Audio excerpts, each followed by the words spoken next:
And hello everybody, this is Napa Fan here. I hope everyone is doing well, safe at home, and staying away from everyone within 6 feet. But either way, welcome to tonight's broadcast of the 2020 NNSCRA Brickyard 400.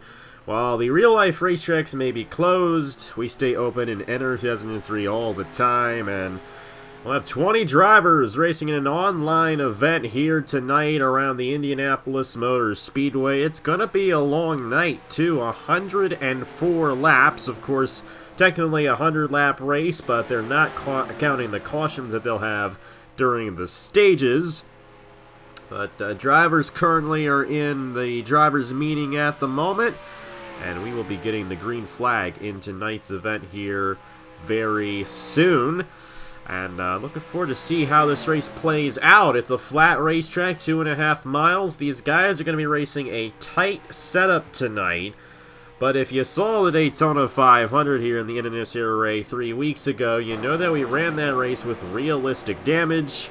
We are doing the same here tonight, and by the looks of that Daytona race that we had back in February, it should be an excellent race, and hopefully we can race this thing green for a long time. But either way, we're just glad you're here. Obviously, it's been a rough week for sports, but we're going to give you some sports right here. Some good old-fashioned NR 2003 online race. I'm going to go ahead and show you guys the starting lineup there in the corner of your screen. Nick Gunther will be leading us to the green flag tonight, driving the number 55.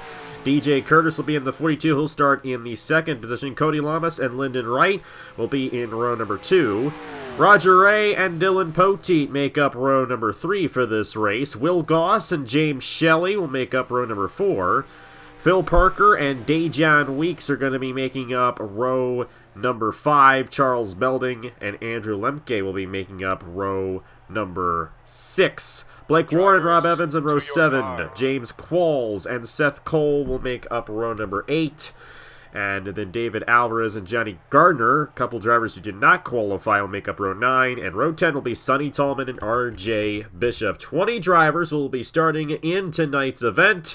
And the drivers are on the grid here from the Indianapolis Motor Speedway. Nick Gunther will be leading the field to the green flag in the number 55. It'll be an interesting race. The fuel window we are anticipating is going to be around 20 laps, which will make the fuel strategy in this race very interesting, considering that it is going to be 25 lap stages. So these guys, they're going to be coming down the pit lane just before the stage ends. As the command to fire the engines is being given, these guys are going to be rolling off, taking a pace lap, and then taking the green flag in just about a couple of minutes here from the Indianapolis Motor Speedway. Let's take a look there at the race info for the NNSCRA Brickyard 400 at the Indianapolis Motor Speedway. 104 laps officially, so we will finish this race at lap 104 here tonight. 260 miles of action. However, the stage caution laps are not counted technically, so it's officially a 100-lap race, but just to make sure everyone is on the same page, when the ticker hits 104, that will be the final lap of the race. The stage is 25 laps, and 50 laps, not including the stage caution laps. And the fuel window, like I mentioned, 20 laps here at the Indianapolis Motor Speedway. Going to be interesting to see how that fuel mileage plays out. That might be the big story in tonight's race as well, because with the tight setup, these guys are most likely going to race a clean race, and we could see a lot of single-file racing. Of course, it's Indianapolis and it's stock cars, and this isn't an offline race either, so it'll be interesting to see how these guys play it out. But either way, we're very glad you're here. You can join us. Get your racing fill for the week, even though there isn't anything going on in real life. Heck, I mean, the real life cup drivers are going to be starting an iRacing league, and that's pretty cool. I think racing's going to do pretty well during this whole event. But either way, we're ready to get this one started. Nick Gunther will be leading us to the green flag here tonight. Cody Lamas in the number 48, going to be starting in the 3rd position. Roger Ray going to be starting behind him there. That inside lane might be where you want to watch out for here, as I believe they're going to get set up for a 3-wide start. This was not a little piece of information that Michael Norman... No, I'm wrong about that. They're just messing with me. My apologies there. That would be a pretty cool thing with 3-wide for the start. We'll see if we get any 3-wide in the race. They might not want to do that. We'll have to see how it all plays out. 20 drivers in the field, led by Nick Gunther. We're happy you're here. Let's enjoy the Brickyard 400 and the NNSCRA.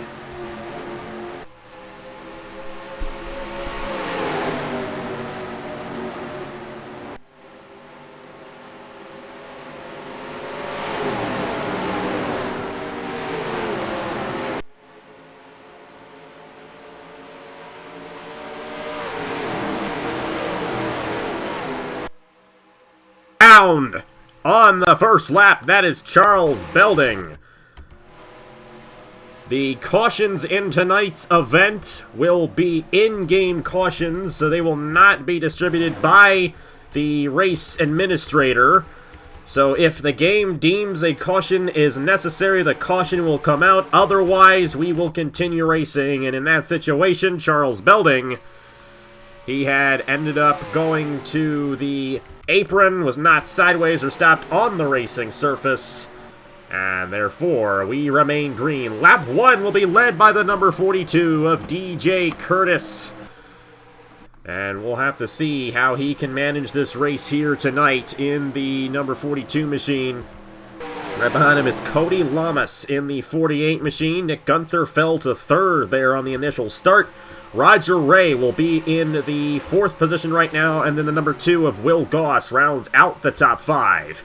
Phil Parker in 6th, the number 10 machine of Dejan Weeks, the number 31 machine of Dylan Poteet, Lyndon Wright in the 81, Andrew Lemke in the 5, then you see the 78 machine of Seth Cole, currently running in 11th, I do believe. A lot of damage on Rob Evans already. Does appear he might have overshot the corner. David Alvarez in the 68 right behind him. And we see a considerable gap right here between Lemke and Seth Cole. But this is going to be an interesting race.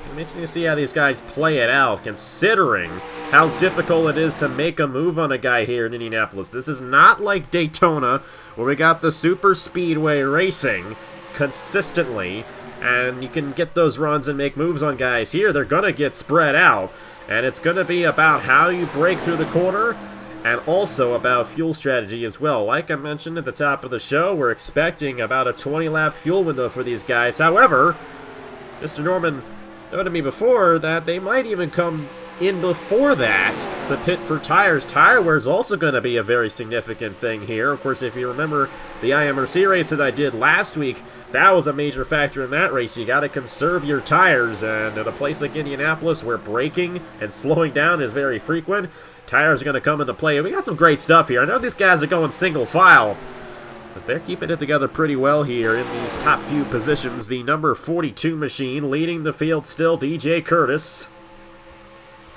And we'll have to see what Curtis can do as this race goes along. Cody Lamas in second, Nick Gunther and Roger Ray. Roger Ray trying to pull a bit of a gap on Will Goss. Behind him, Phil Parker's closed up to the back bumper of the number 2 machine. That is for the 5th position, I should say. Phil Parker currently in 6th. Got Dejan Weeks currently running in 7th. Dylan Poteet in 8th. Lyndon Wright and Andrew Lemke. Then you got a massive gap from Lemke down to David Alvarez. Seth Cole in the back of the field. Rob Evans has gained some damage. Blake Warren has gained some damage in the 43 machine. You got Sonny Tallman, the 70 machine, who unfortunately we do not have the scheme for. That is James Qualls. Fortunately, did not get his scheme in on time. Number 12 machine here, RJ Bishop in the back of the field. The number 1 of Johnny Gardner, and then the 71 of James Shelley. I believe Shelley was on the pit lane at the start of the event. And then we saw what happened to Charles Belding as he went around on the first lap of the race. Other than that, it's been a pretty clean race so far, and these guys trying to close in, got some action here. That's Dylan Poteet getting around Dejan Weeks for 7th. Great move out of Poteet, and those passes are going to be infrequent here tonight. They're going to have to work for him, and that's going to make this race even more interesting. I think it's going to make winning this race even more significant, because it's not like Daytona where you get lucky and get a good run, you can move your way to the front. You have to work for it. And I like races like this where you have to work for that race lead, and for every position, it means you have to work for it a lot more, making it worth a lot more to win the race and gain those positions. So if you're leading this race, you've done a lot of work to get there. That's what DJ Curtis has done. Of course, had a really good first lap and took the lead away. Gunther has gotten around Cody Lamas, so Gunther looking rather stout in the 55 at the moment. Here comes Will Goss trying to find a way around Roger Ray, unable to make the run right now, but we got a 6-car pack here in Indianapolis. The first 6 laps of this race has been these 6 guys in the top 6 positions, and they are all on each other within a second from Phil Parker on up to our race leader, DJ Curtis. Dylan Poteet looking to find a way to close in on these guys, and you have the number 10 of Dejan Weeks running in 8th, Lyndon Wright in 9th. Andrew Lemke is kind of all by himself now, 5 seconds behind, and then 10 seconds behind is David Alvarez and the rest of the field. There's a clear gap between all these guys. These top 6 guys are definitely the class of the field right now. The guys in the back, they could be saving tires. Of course, I mentioned that tire wear is going to become a factor in this race, so that could be their strategy.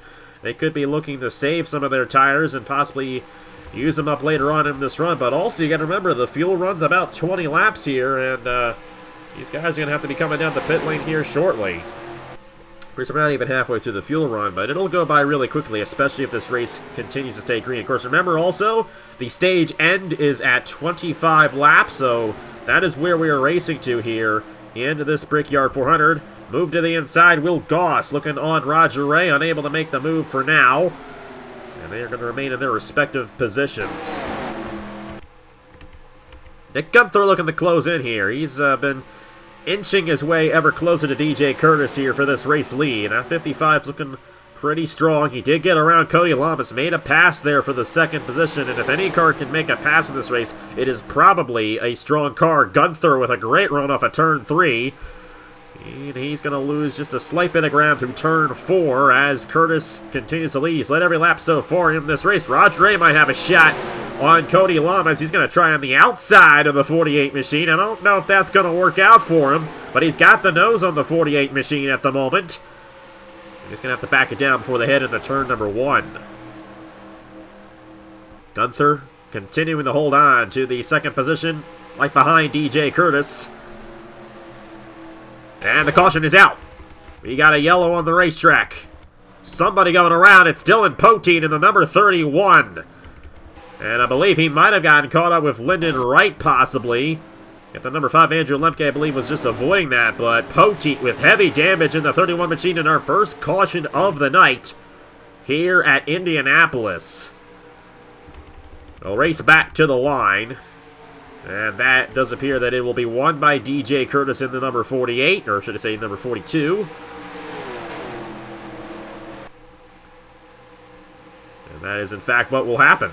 So, race back to the line, won by the 42 machine, first yellow of the night. As Dylan Poteet with heavy contact, not entirely sure what ensued there, but we'll go ahead and show you the replay. Number 31 does have significant damage, but it does appear that he will be able to continue. So we'll go ahead and show you the replay of the accident here from the Indianapolis Motor Speedway.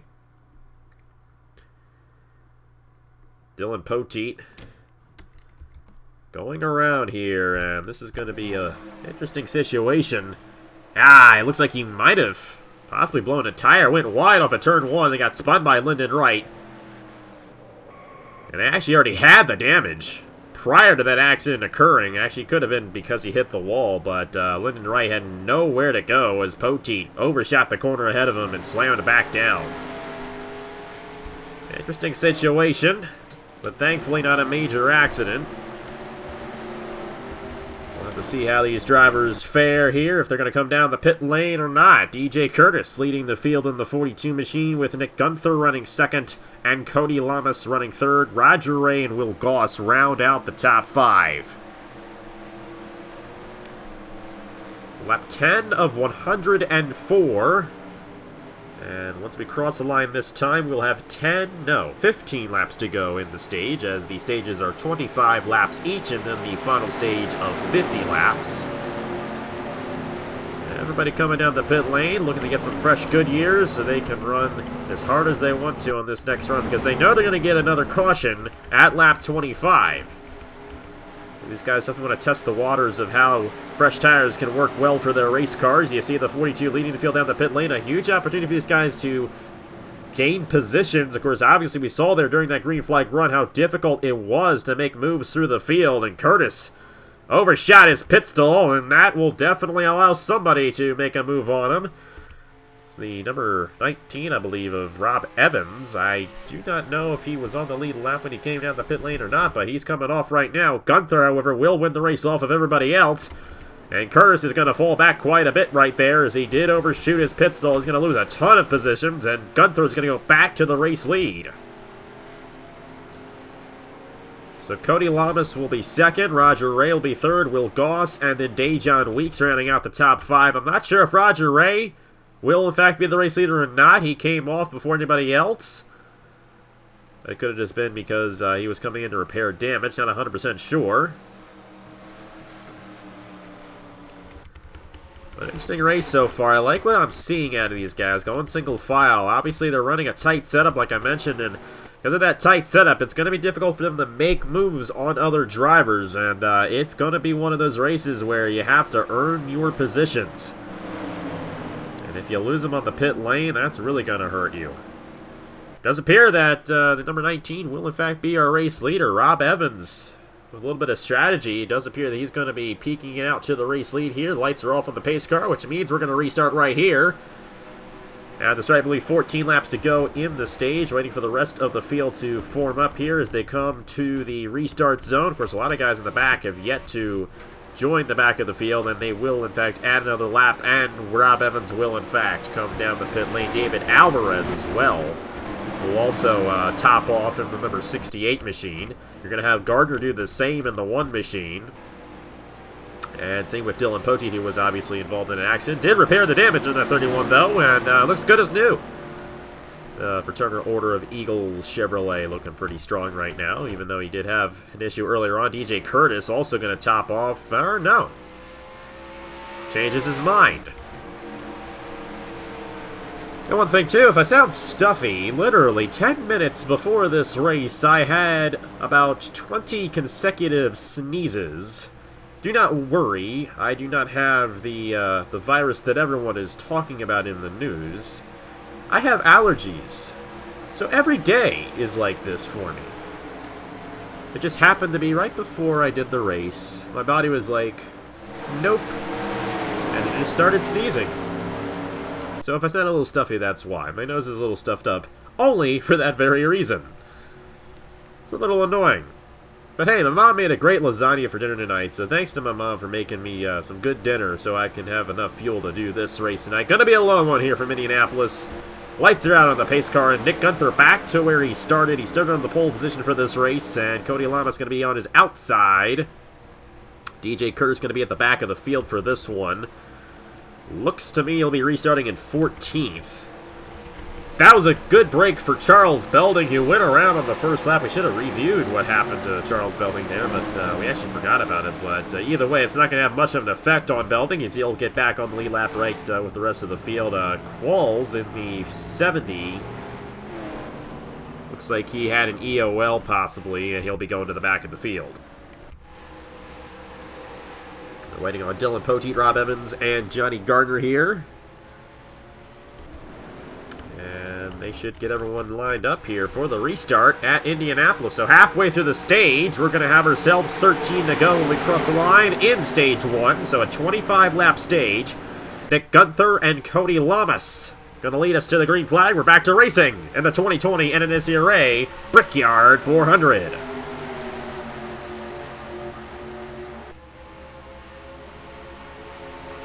Oh boy, getting a little edgy right there. Gunther almost losing it through the corner. And Roger Ray and around back in the field. That's the 71 of James Shelley. And you got DJ Curtis caught up in this one as well. Charles Belding and the 31 of Dylan Poteet. Somebody ended up going around through turn 1. The yellow will most likely fly again. And it will. Pace car's going to come off, and they're going to race back to the line with Gunther leading the field. Well, that didn't take long.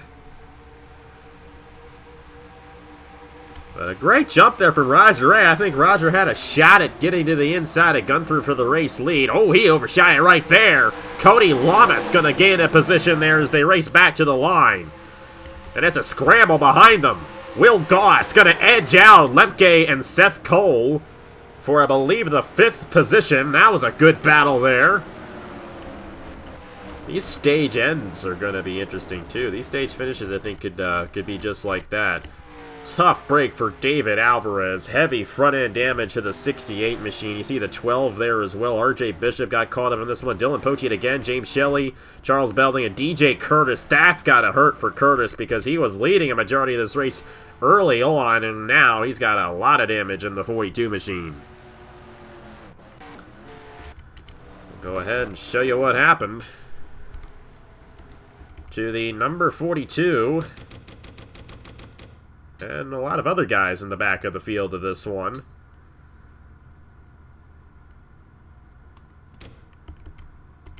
I think it might have been James Shelley who went around. Yep. 71 just losing it in turn number 1. And then RJ Bishop was reacting to it. Got into DJ Curtis, who got into Charles Belding, and James Qualls had nowhere to go, and Poteet had nowhere to go. Tough break for all those guys. The guy, I don't know where Alvarez got his damage. We'll go back and see what happened to him. Number 68. Oh, he already had the damage prior to this. Interesting. I don't know where he got it.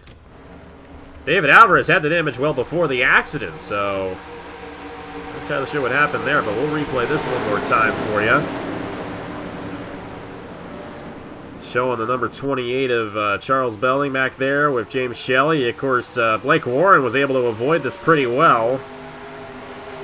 But Shelley is losing it as they restarted entering turn number 1. Of course, James Shelley won Holodega all the way back in 2018. That was the first, that was the first ever race I broadcasted. So I'll always remember Shelley for that.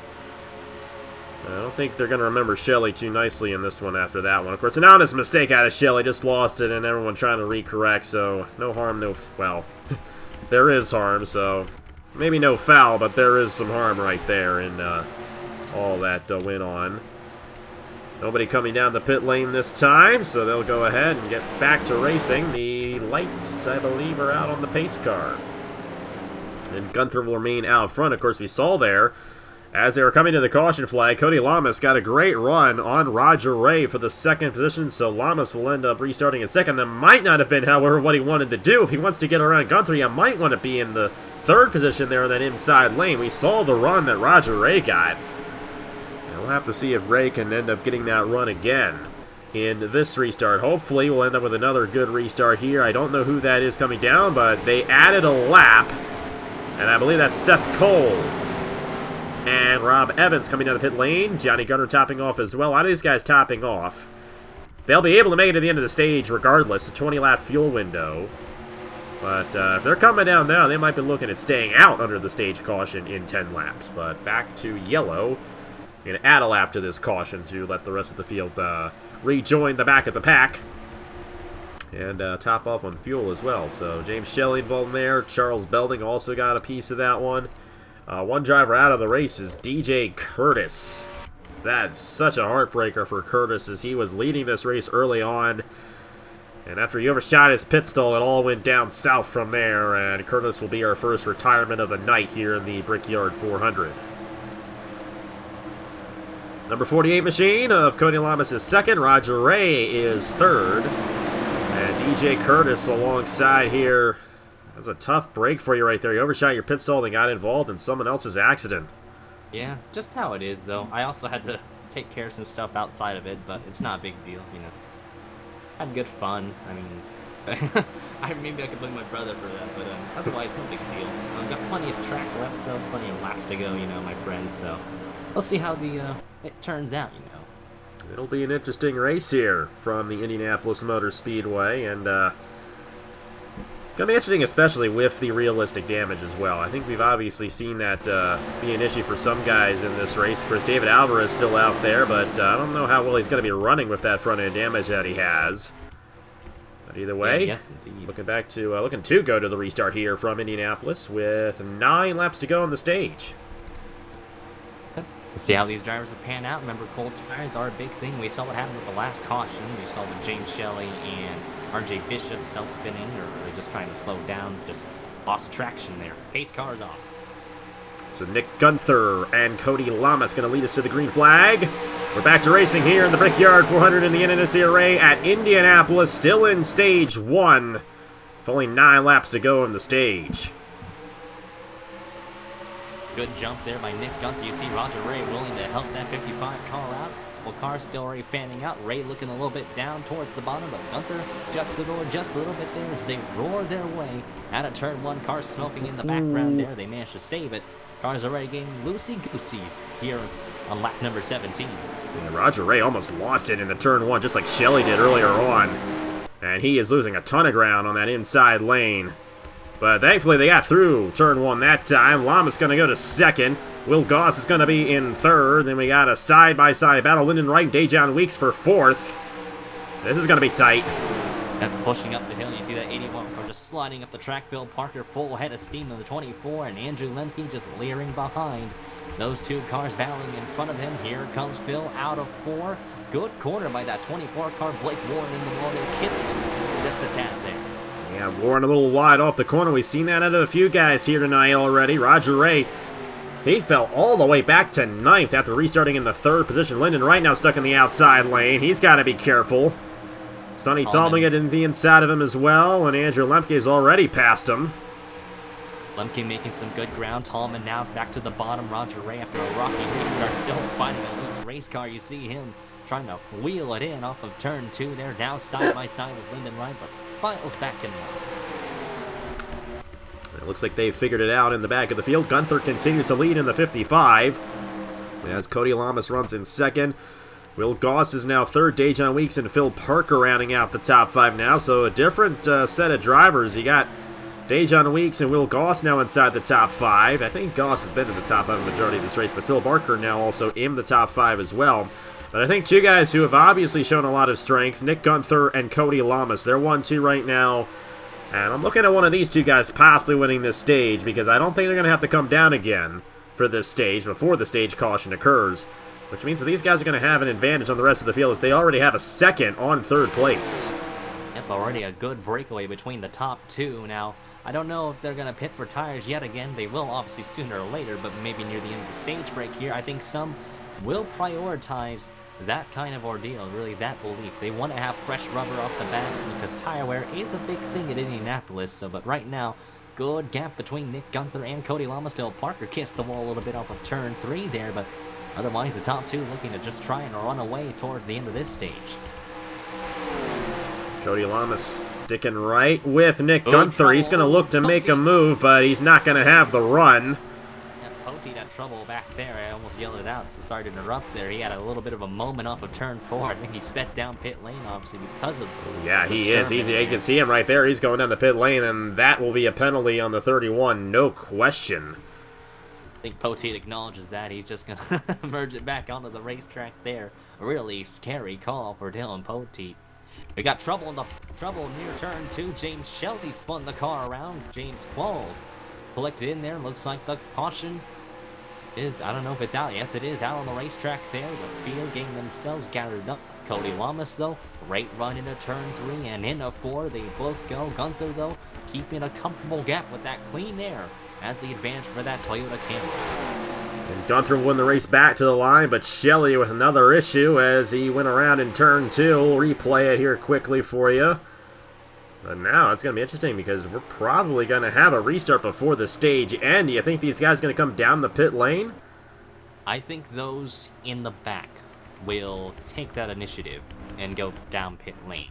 If you're in the back, I would do it. If you're near the front, I'd say you can stay out. But I think people know this isn't really necessarily for points as a special event after all. But we'll have to see. I think a lot of drivers might stay out, but I think a lot of the people near the back half of the field, I'd say from Roger Ray on back, I think they're going to start pitting. So, see.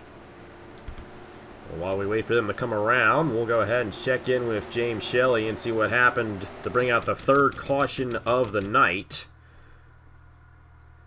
Obviously, he had his issue under our second caution as he spun it on the restart in turn 1. He was getting to the inside of James Qualls and just forced the issue a little too much. Actually sent Qualls in the wall and then just lost it afterwards, and Belding got a piece of that as well. Yeah, just a skirmish there. I think he just ran for the same space, just didn't quite work out. James Qualls, despite hitting the wall, had a pretty good save actually off the turn 2.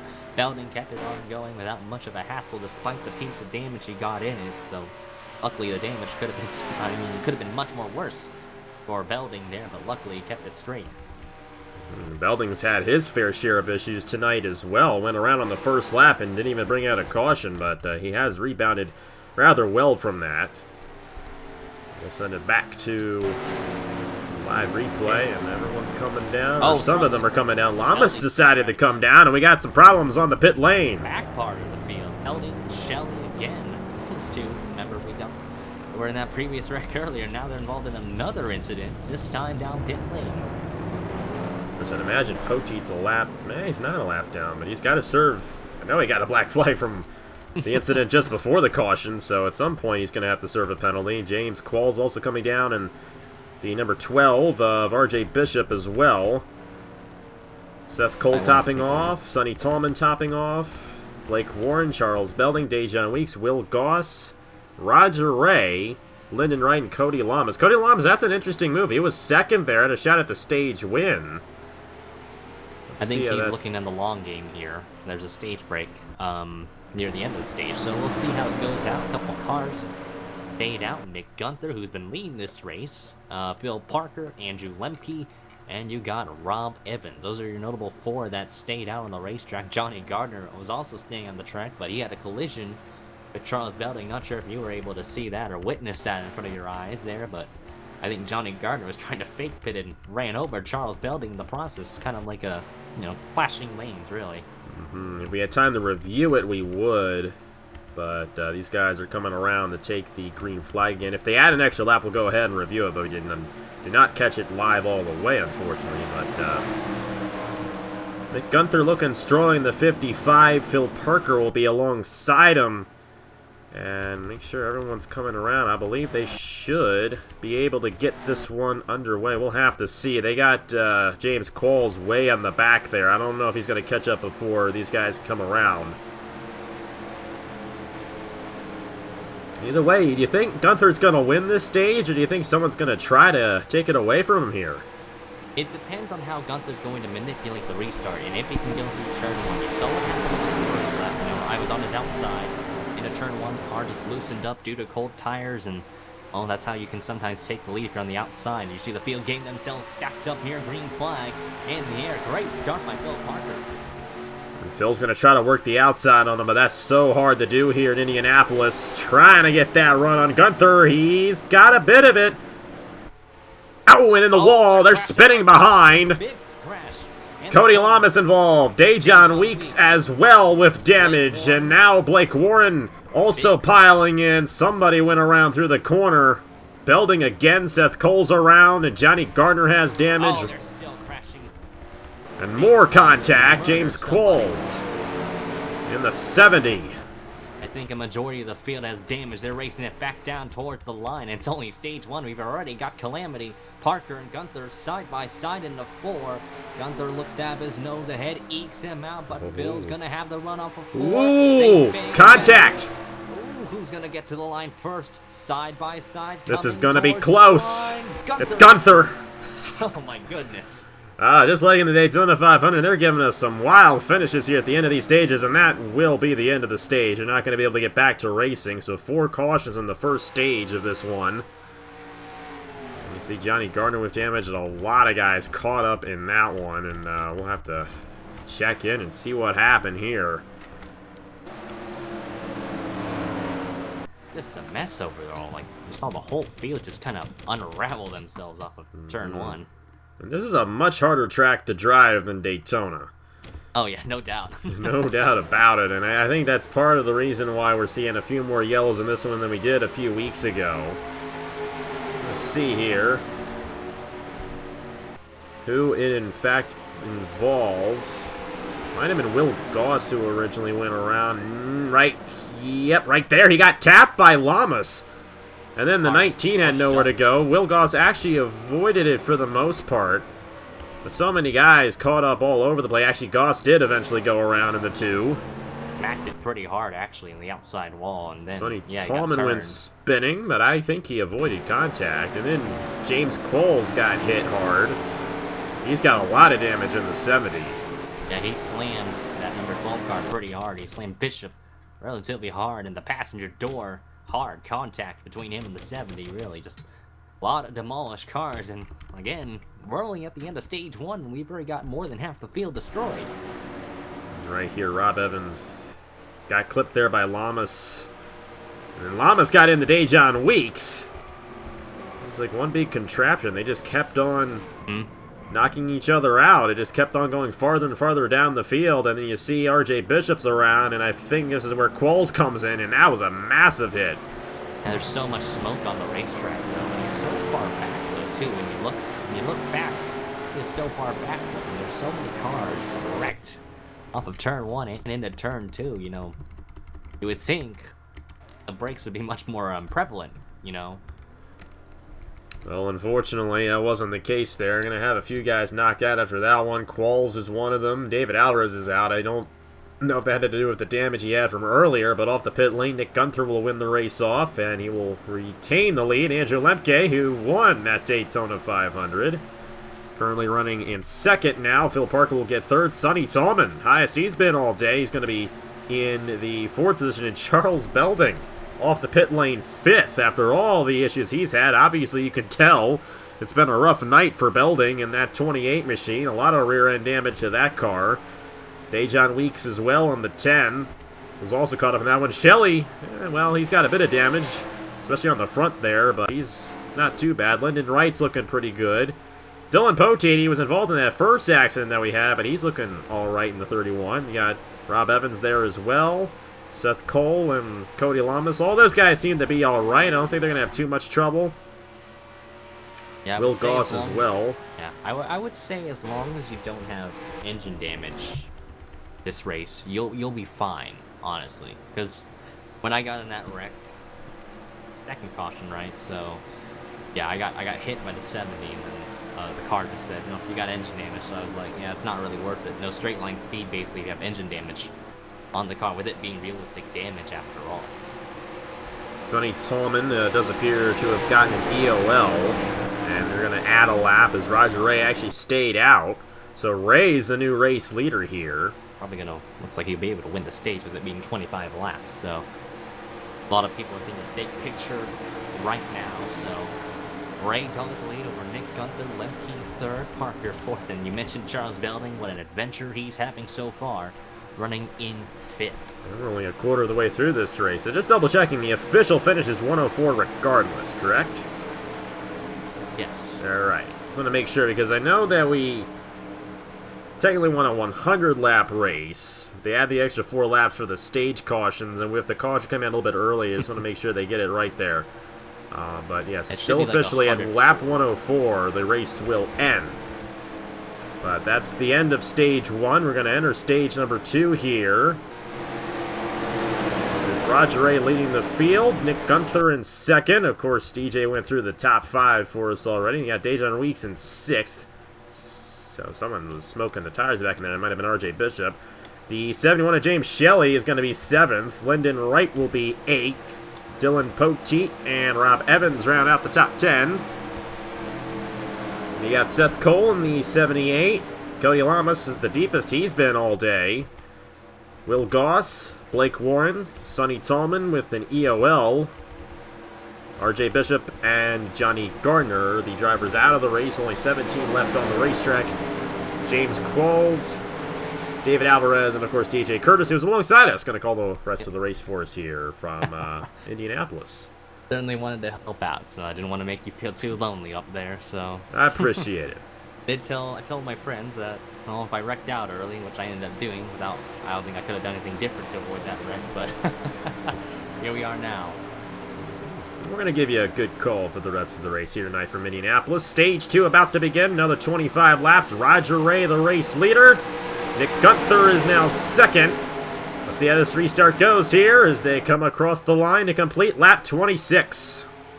Back up through the gears they go. Restart time. Roger Ray leads us down. Andrew Lemke had a really good jump there, willing to shove that number 9 car a little bit towards the front. One of the cars, those Blaine Shelley cars, going to the back there. That's Seth Cole. Yeah. Oh, there's some smoke back there. Another car spinning near the back. He's upside down. RJ Bishop in the 12. Yeah, and manages to do a car with no caution. And no caution will fly. There's the yellow. Oh, there it is. Oh, and another accident off of turn 2. Huge crash. Dejon Weeks involved. Will Goss is around, and Blake Warren. And then Johnny Gardner ended up hitting the 10 as well. That might end Weeks' day. And RJ Bishop is also going to be done after he went flipping through turn number 1.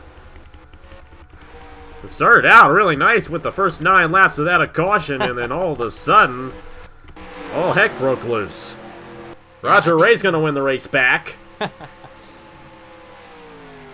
Looks like Charles Belding might be out of the race, too. Yeah, It's a tough break for him. RJ Bishop, you see his car, just a plume of smoke coming out of his Ford Mustang. He did flip the car out of turn 1 for crying out loud, so he will not be continuing in that one. Man, already a demolition derby, if I want to be polite there. Just early chaos here at Indianapolis, and you mentioned that 10-lap run that you had. It was such a good run, and now it's just everybody. The race has gone into shambles right now. The thing is, though, if they were all wreck, fewer cars on the racetrack, the less likely they will wreck. That's always been my philosophy. So. This actually might have been... I'll have to see here. No, he just lost it. And then he got hit by Seth Cole. And that's what sent him upside down. That was that accident. And then up here, Belding just lost it. In the outside wall, really hard with Lyndon Wright. And then Dejon Weeks got caught up. Blake Warren also spun, and then Will Goss in the 2. Yeah, I think it's the cold tires that also consider the back-end damage to Charles Belding's car and RJ Bishop's car, really. You know, loosens the car up much more, makes it less happy, really, with that race car. And when you lose it sometimes. It's hard to save that car. Light's still on the pace car here, but they are lined up. A couple guys in the back are going to top off. Ooh, Roger Ray faked it, but he's going to stay out.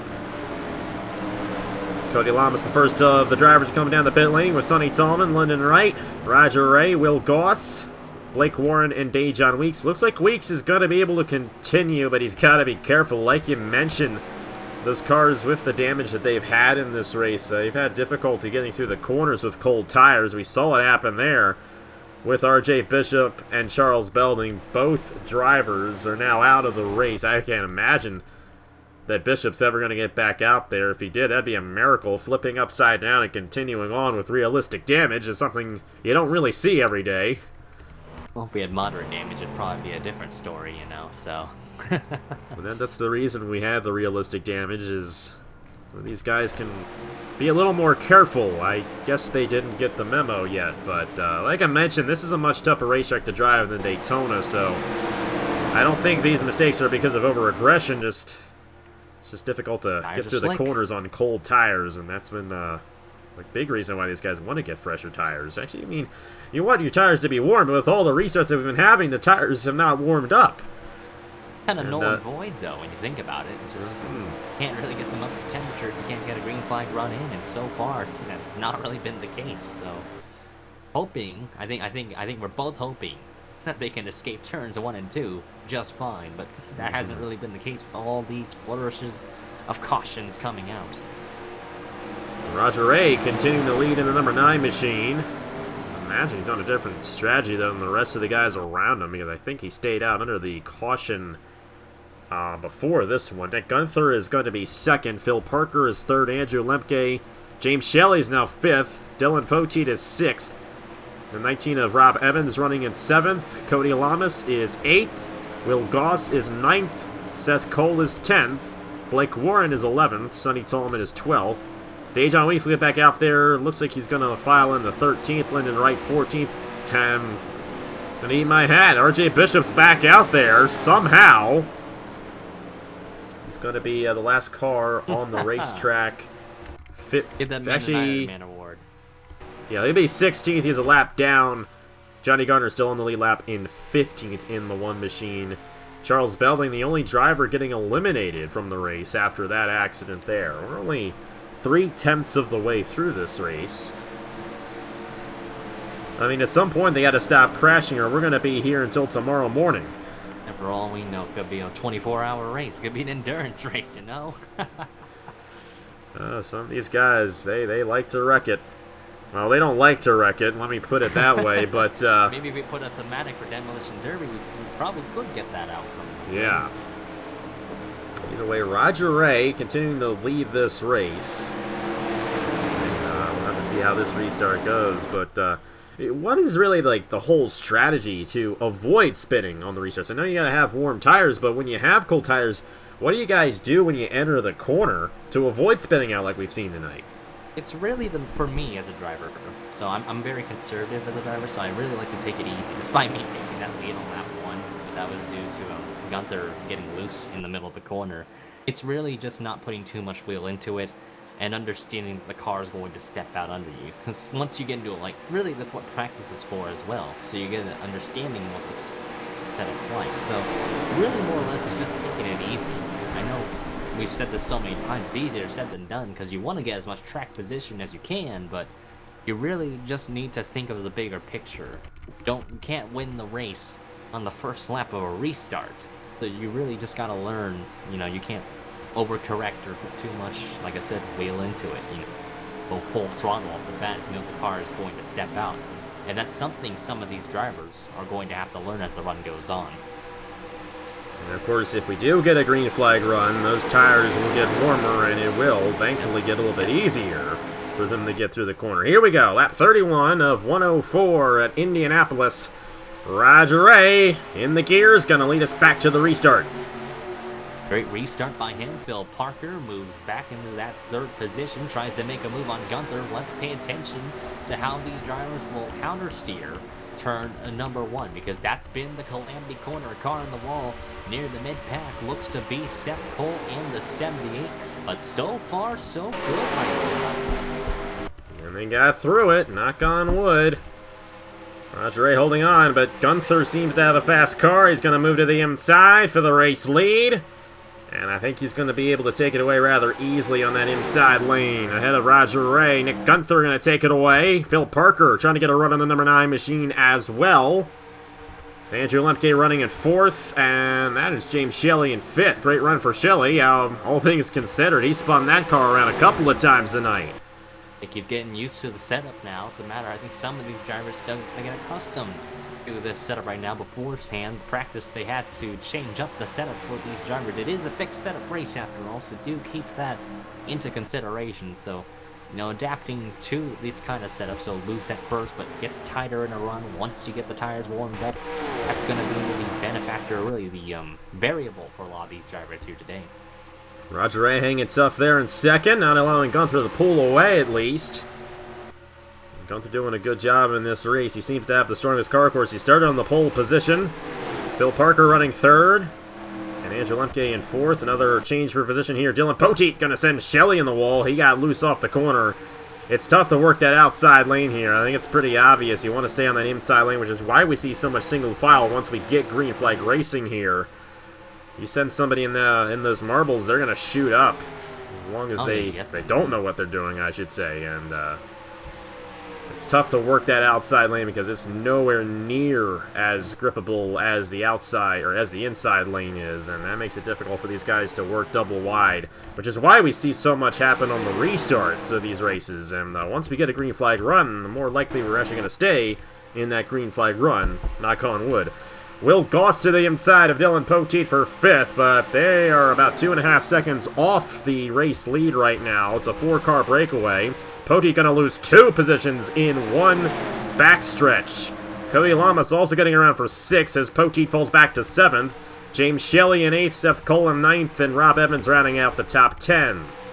I think it could be a demonstration of maybe the lack of straight line speed Dylan Poteet had. Either that or you let him go knowing that those 2 cars don't have as much damage compared to that 31 car. Remember Poteet with that incident early on in the race, and then the pit lane skirmish early on as well. You see his car really getting steppy from underneath him, really getting loose off of him there. You see one of the Blaine Shelley cars in the outside wall, with that being James Shelley there. Seth Cole, though, not too far behind, taking it relatively conservative here. I think a lot of these drivers right now could be taking it very nice and easy. Sonny Tallman is typically a front runner in one of these deals, so I think he's also playing the safe game right now.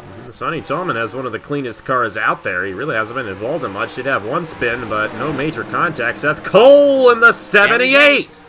Oh, what a hit there. And he got in the Rob Evans right there. Thankfully, that was it. I would imagine that's going to trigger the yellow once again for the 6th time tonight. Right as we talked about Sonny Tallman, he ends up getting damaged in that crash. Seth Cole, you saw what happened there, stepped down underneath him.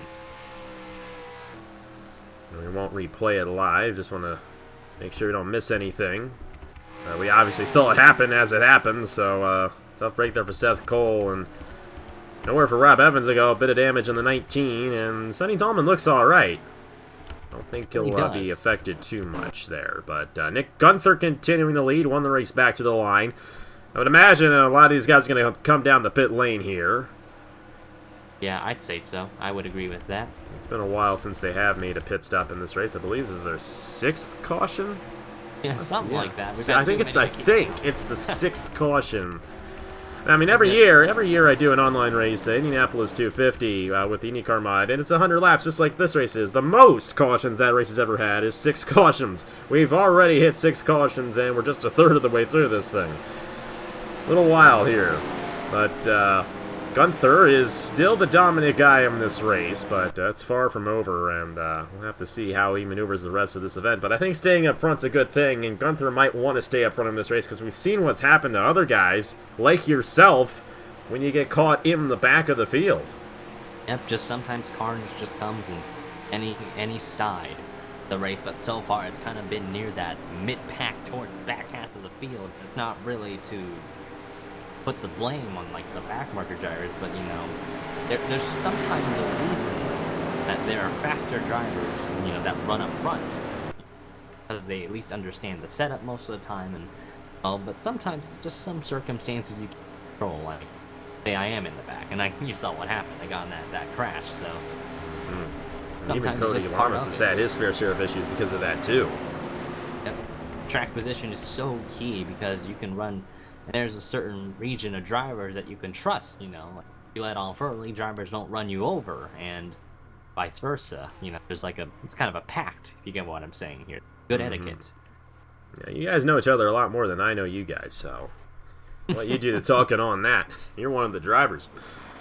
Yeah, I've done it for quite a while there. You see Gunther being the first car off the pit lane there. Roger Ray, Dejon Weeks, the 3rd car out in that Smithfield Ford Mustang. Then he got Will Goss, Sonny Tallman, Lamas, Wright, Poteet, Lemke, and then here comes the rest coming out of pit lane. There's Johnny Gardner's #1 Honda Accord, Phil Parker, who really fell back on that stop. Not sure what happened to him. Seth Cole, Rob Evans, and then you have Blake Warren, and I think a car just pulled off. That is James Shelley. He's put that car behind the wall, and another one bites the dust here at Indy. Yeah, tough break for James Shelley. He was running up front there, and not entirely sure what the problem was there. And also, RJ Bishop has retired as well. No surprise there. Of course, he went flipping earlier on. 14 cars now, so dropping like flies. 6 cars out of the race already, but like I mentioned, the fewer cars that are out there on the racetrack, the less likely it is that we'll end up with more wrecks. least that's what I hope happens. And only 14 guys out there. I think it's going to be easier for these guys, especially these front runners. I think it's pretty clear. Guys like Gunther, Roger Ray, Will Goss, and Cody Lamas, there's the strongest guys in this race. They've pretty much been in the top 5 this entire race. But I would watch out for Sonny Tallman. A bit of a dark horse here. He doesn't have that much damage, and he's running a really clean race in a number 15 machine. For Seth Cole went around there. Phil Parker's also another guy, because he doesn't have much damage either, and he was actually almost theoretically won the first stage. So I'd watch out for him as well. And Blake Warren, we haven't talked about Warren too much in this race either, but not much damage on the 43 either. Got a couple wrecks, but to the extent to where he didn't get too much damage.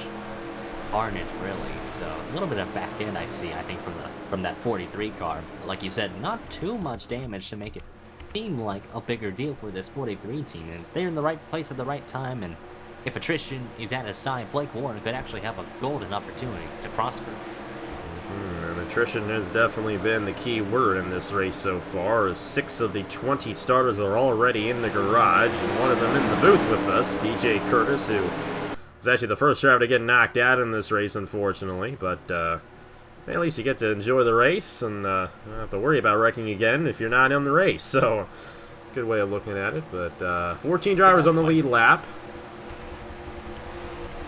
14 drivers on the lead lap, 14 remaining on the track there. Nobody a lap down. And Gunther, who has led the most laps in this race tonight, is going to take us to the restart here with Roger Ray alongside him. Everyone just made a pit stop. Everyone's good to go here for at least 20 laps on fuel. And tires could be a different story, of course, because tire wear is definitely a big factor here. And also, having cold tires is a big factor as well. So we'll have to watch this restart. Seth Cole looks like he's going to come down the pit lane issue on the 78. I doubt that they're going to extend the caution for him. So we'll have to see how that all goes down. But lights are going to stay off the pace car. We're going to go back to racing here. Lap 38 of 104 in the Brickyard 400 for the number 55 of Nick Gunther. Pace car is off. Everybody getting themselves rolled up, getting the sleeves up. Here they come, green flag. Back underway here. Restart time, lap 37. Nick Gunther now leads the way. Roger Ray, pretty good start on the outside line. Let's see if Roger can compete against that 55 into turn 1. And around, Lyndon Wright got in the Lemke. Yep, Lemke. Phil Parker also caught up, and there's Seth Cole in the back as well. Rob Evans also spun. And man, drivers just struggling with these cold tires on the opening starts, dude. I don't know what's gonna happen here. It's just a constant issue. They're all gonna get out of the race before the race ends. That's what's gonna end up happening. You might as well blow the car up at the rate this is going. Lyndon Wright this time. This is the first time we've seen Lyndon Wright make this mistake. On the outside in 6th.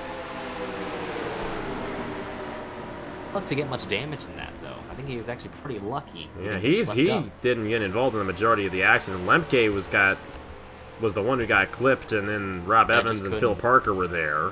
And you can only do so much, though, like when a crash happens in turn 1, because naturally your car's going to slide up the hill, and by then it's blocked, and you're trying to slow down. And you saw what happened with RJ Bishop and some other drivers, where you get on the brakes too hard, car tips out underneath you, you end up spinning out as a result. And sometimes when you don't have that issue, you just end up just piling into the crash, which is something you really just can't control.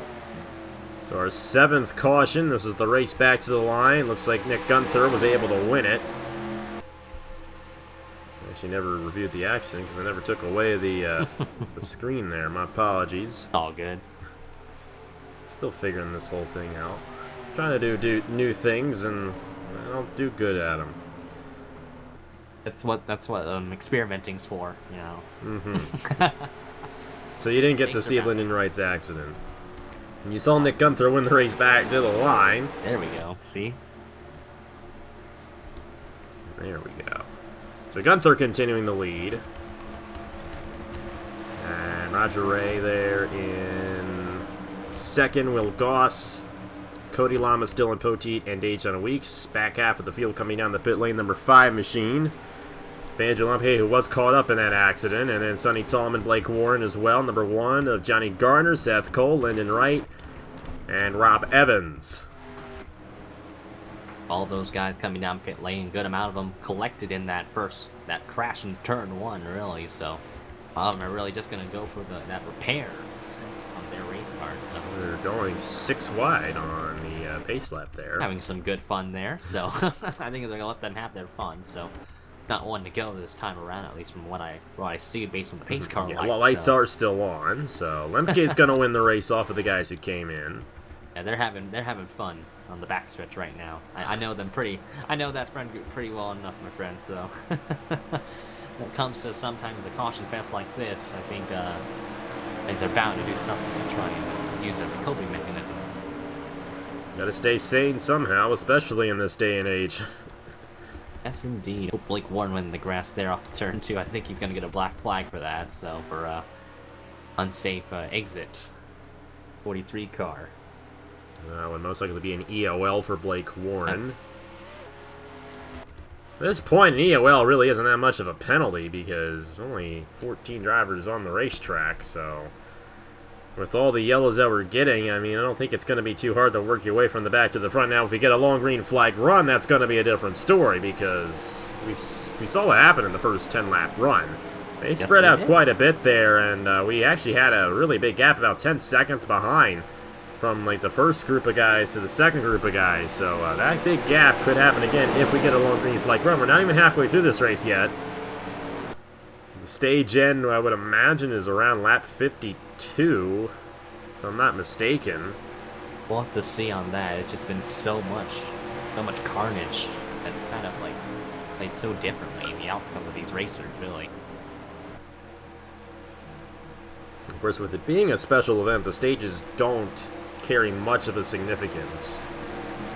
Not much. You don't really get points out of this. It is a special event after all, so really the win, the big picture. You know, you want to get that virtual trophy. Let's just say that in terms. So all these guys want to win this race too. I mean, it's a special event. You know, I mean, obviously you wanted to win it, and you had a good shot at it until, of course, they got caught up in it. But really you know, all these guys, and I think that's why we're seeing so much aggression out there. They know that this is the one shot to win this exact race, and that's all they're going for. And I mean, I like what you say. You know, you can't win the race on the first lap, but you can definitely lose it. And we've seen a lot of that so far tonight. And of course, you know, what happened with you really wasn't your mistake.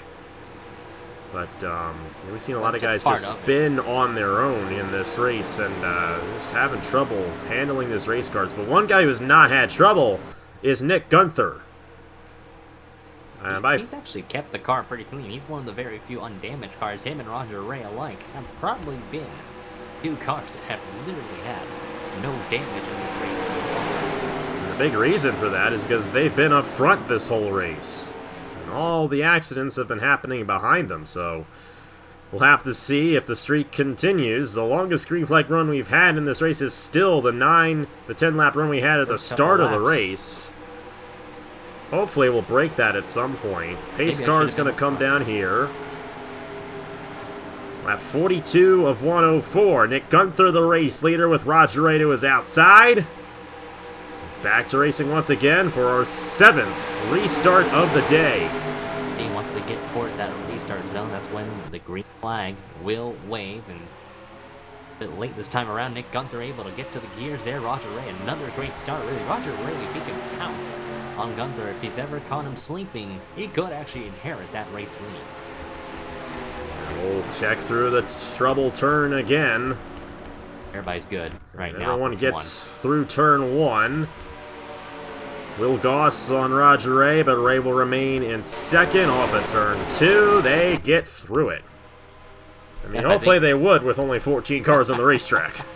Yeah, I would hope they would have survived with so little cars on the track there. You see 19 all the way down the bottom of the racetrack. I think he's letting everybody by. So Rob Evans, you see the back end damage to his race machine. A couple cars already hitting the wall in turn 3 just like that. You see they just pancake it. Just like how much damage you can get out of there. That can really hinder the aerodynamics of the Gen 6 car. Yeah, and of course aerodynamics is definitely a big thing, especially considering we have realistic damage for the race lead.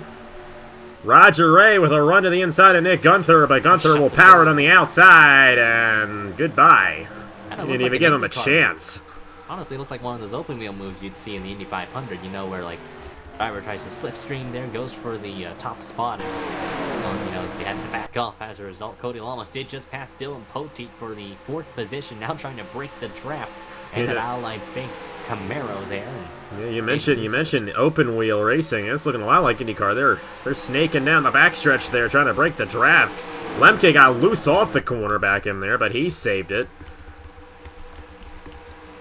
Cody Lamas going to try to make a move here on the 2 of Will Goss, trying to find a way get to the back bumper of that number 2 machine. Doesn't look like he's going to have the run, and they remain single file for now. Roger Ray has a strong car. That number 9 is someone you got to watch out for. He might try to make a move again. He's right to the back bumper of Gunther, but he's not going to make the move, and is going to retain that 2nd position for now. I think he's going to wait to set him up here. Right now, though, Andrew Lemke did just get around Dejan Weeks for the 6th position. I think the 10 car has some engine damage to his race machine there. Phil Parker's trying to challenge. Look at the right side damage to that number 24 car. I mean, I think it might just be aerodynamics for Dejan Weeks. I mean, with all that damage, he doesn't have any downforce. 3 wide, Sonny Tallman. Was it going to work? Yo, that's tight right there, but they're going to keep it together. Parker and Tallman both teamed up on Dejan Weeks, and they ganged around him quite easily.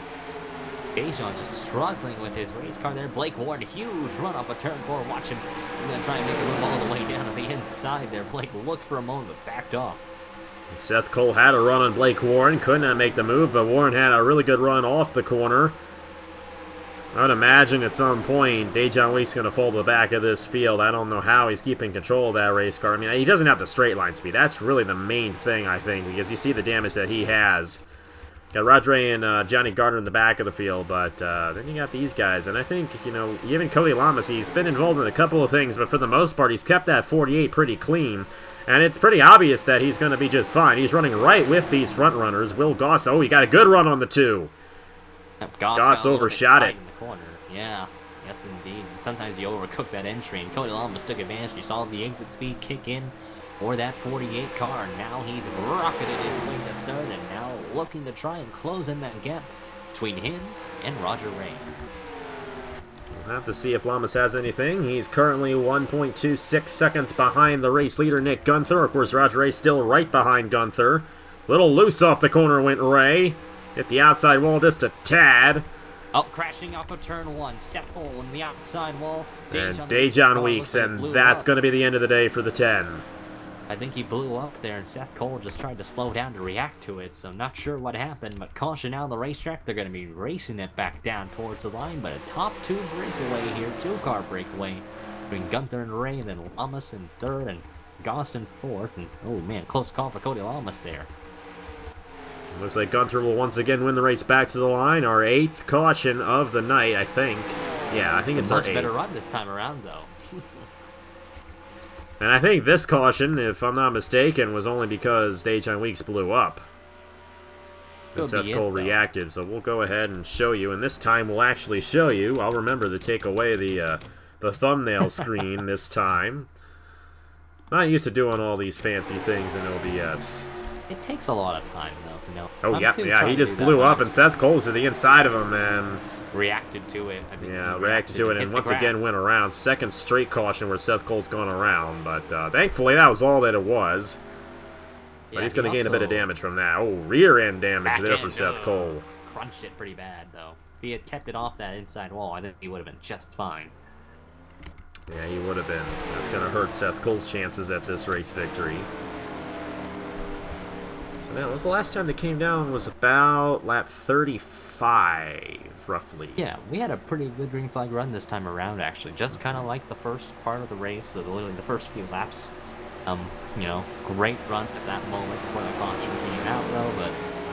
well, I think we're going to expect drivers to come down pit lane. Pit lane's going to be busy here tonight, as it already has been, just based on the amount of cautions. And these guys are definitely going to get the advantage, or get the opportunity, I should say, to come down the pit lane here. Trying to think. I think 52 is the end of the stage, if I'm not mistaken correctly, the way they do it. I think it's based on the stage. Well, let me ask Norman. I'll ask Norman on that. I'll let you know. I'll Yeah. update you on that. That'd be good to know, because I also want to make sure we get the finish of the race correct as well. He did say 104 laps as an FYI. I forgot to mention that. There's also a checker count. So if you wanted that to keep in your notes, I have that already noted in my brain. I remember that from memory. I will say, with the way this race has been going, I wouldn't be surprised if we use those green-white checkers. I mean, heck, the IMRC race last week had like 5 green-white checkers in it. Yeah, it did. And I ran Kentucky. I was able to race IMRC for one. It was a bit of a wreck fest towards the end of it, so really, it was actually a wreck fest overall, because turn 3 was pretty bad. A lot of people, but turn 2, it was really wonky with the old tires. So, kind of just like what we've seen in Indy here, it's kind of an emphasis on full tires, really. The car just so loose, not much temperature, not much grip. You mean that telling me that Dejan Lee's going to try to keep that thing out there? Coming off the Right. pit lane, and there's still smoke trailing the race car. I think he's just going to run as many laps as he can until that engine literally dies out. It's really close to it. Well, if it stops smoking, I think it'll show that his car died, so we'll see. I think, but you know, with Dejan's car being so dilapidated, we're probably going to get 14 or 13 cars staying in the race, though, at least once that motor literally dies out. See Lemke and Lamas, though, trying to get around this 10 car. I think Dejan's letting them go, so I think he's probably got a black. So, okay, so I got an update. Into stage 2 should be lap 52, should be a 2-lap shootout to end 2. So there's your update there. Alright, that's good. It's always nice, and it's nice to have a co-commentator for things like that. So that someone else can hear the information going towards the race admin. I always liked it when we do it like that. Co-commentating, you know, when you have someone to talk to, you can bounce off of them and that's what makes sometimes some great chemistry. Oh yeah, absolutely. And I think we're doing a great job right now too. Yeah, I think This is the first time we've ever done a race together, and we're already doing a great job. That's usually how it works out. I usually do offline commentary as well, so I help out with Fuel Bandicoot. You probably don't know that channel. I do. With, yeah. The Hardy's National Series. Yep. So I commentate that. I did the last time I did a collab, I think, was with gosh, that's when you know it's been a while. But I did it for the 500 because I know you were supposed to do it, not the recent one, but the one before that you were originally going to do. But I think you had other plans during that time. Emergency that kicked in, you know. So Yeah, unfortunately, hey, I'm glad I was able to do this year, I should say. I'm glad I'm here tonight. I think I'm going to have a lot of time on my hands here for the next month or so. yeah, you said you were taking a break, weren't you? I was. I'm starting to feel better. I'm going to get back into the offline stuff here since there's nothing else going on. Gotta prioritize, you know. Like, oh yeah, health is so important. That is the biggest priority. So especially in this day and age with everything that's going on, mental health is definitely a big thing. And hey, I think I gotta be honest. Doing the races helps me out. That's why I'm here. It's good. It distresses sometimes, you know. For me, I love commentating. I do iRacing on the side too, so I have a lot of fun with that. And you know, it's a good distressor from like outside life. Especially with this coronavirus, you know, for me. I don't know for you, because I have online classes now. I think it's probably for everybody now. Yeah, oh, yep, yeah, same with me. First time my school has ever done online classes at all. We never had online classes until this started. Are you like a college student or high school, if I don't mind asking? College, junior, college. It's senior or? Junior. Junior, oh, I'm a junior as well. Nice, wow. Dude. Oh, we're right around the same age. I'm probably still a little bit younger, though. I'm only 20 and a half, so... Pace car lights are off. Pace car is in, down towards the infield. Nick Gunther once again leads us down. Expect a close shootout here. Green flag in the air. Roger Reagan, a good push right there to Gunther. Will Goss did not get a good jump on the restart. And here we go through turn 1 once again. Lamas around! Lyndon Wright collected. Oh, man. Hard hit for Cody Lamas there. Lyndon Wright. There's Seth Cole. Phil Parker collected.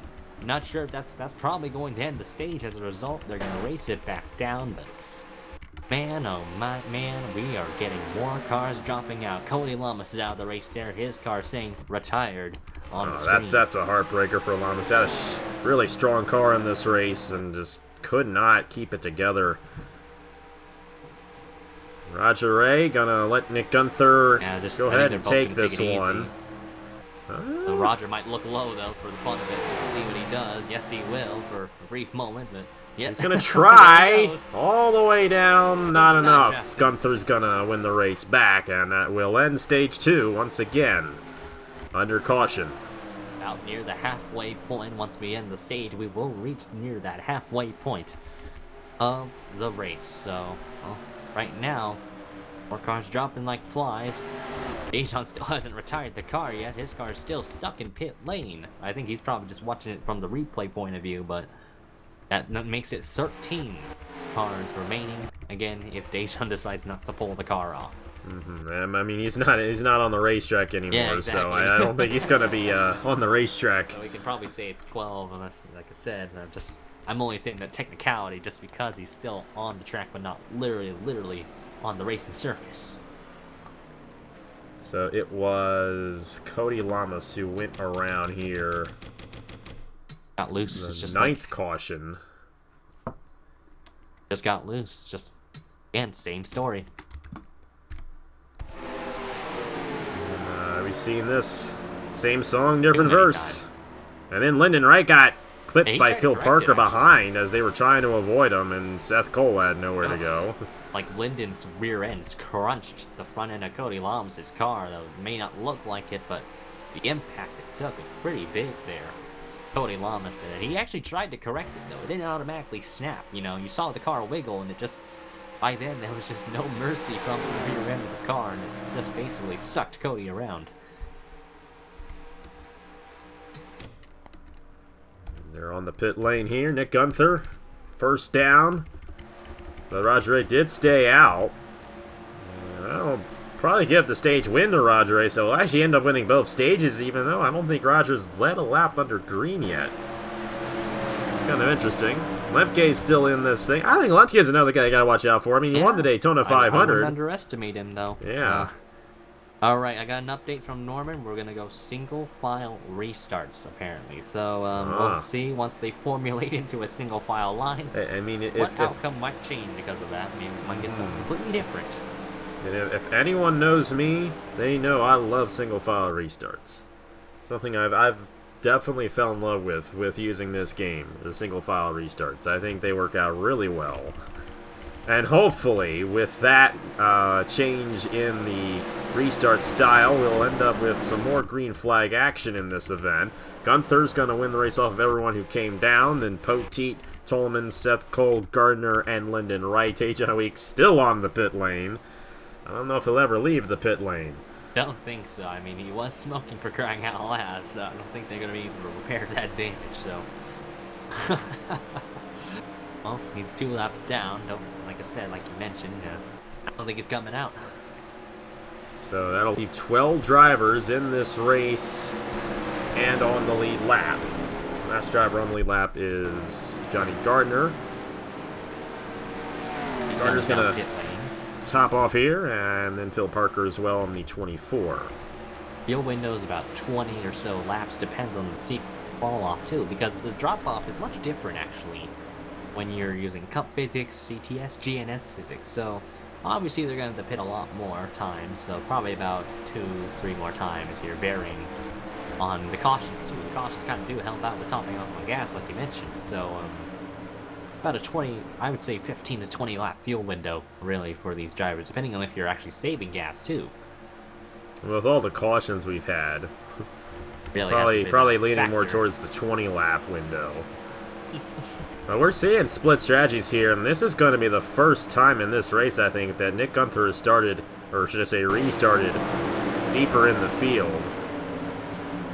But with single file restarts, I don't think he's going to have to worry as much as guys like you or Cody Lamas, so it'll be interesting to see how he maneuvers this one, because he's been the dominant guy of this race. We'll have to see how this split strategy affects it, but lights are off the pace car. And from race admin Michael Norman, they will be going single file restarts the rest of the way, all the way to lap 104. We're going to have ourselves 51 to go at the line.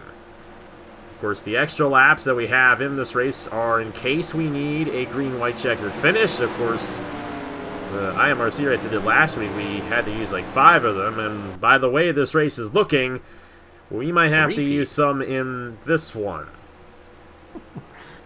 And so far, based on just observation, you're just having so much calamity, so much disharmony alongside this racetrack. Indianapolis is one of the more prestigious tracks in motorsports, and so far, it hasn't really paid anything well for a lot of these drivers.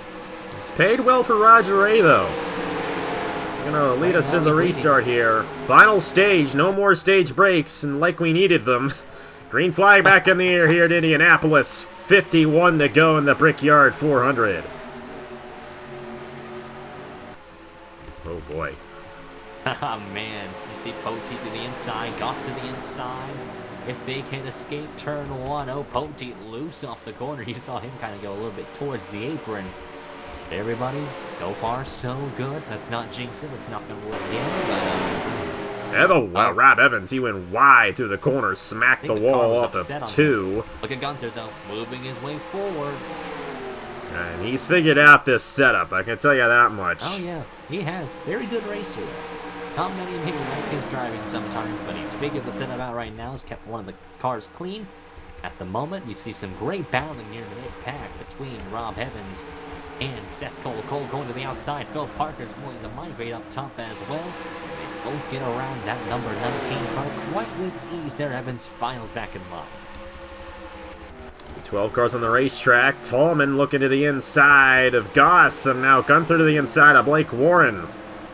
Overtakes by both of them, both able to get their well-acclaimed spot, their target position.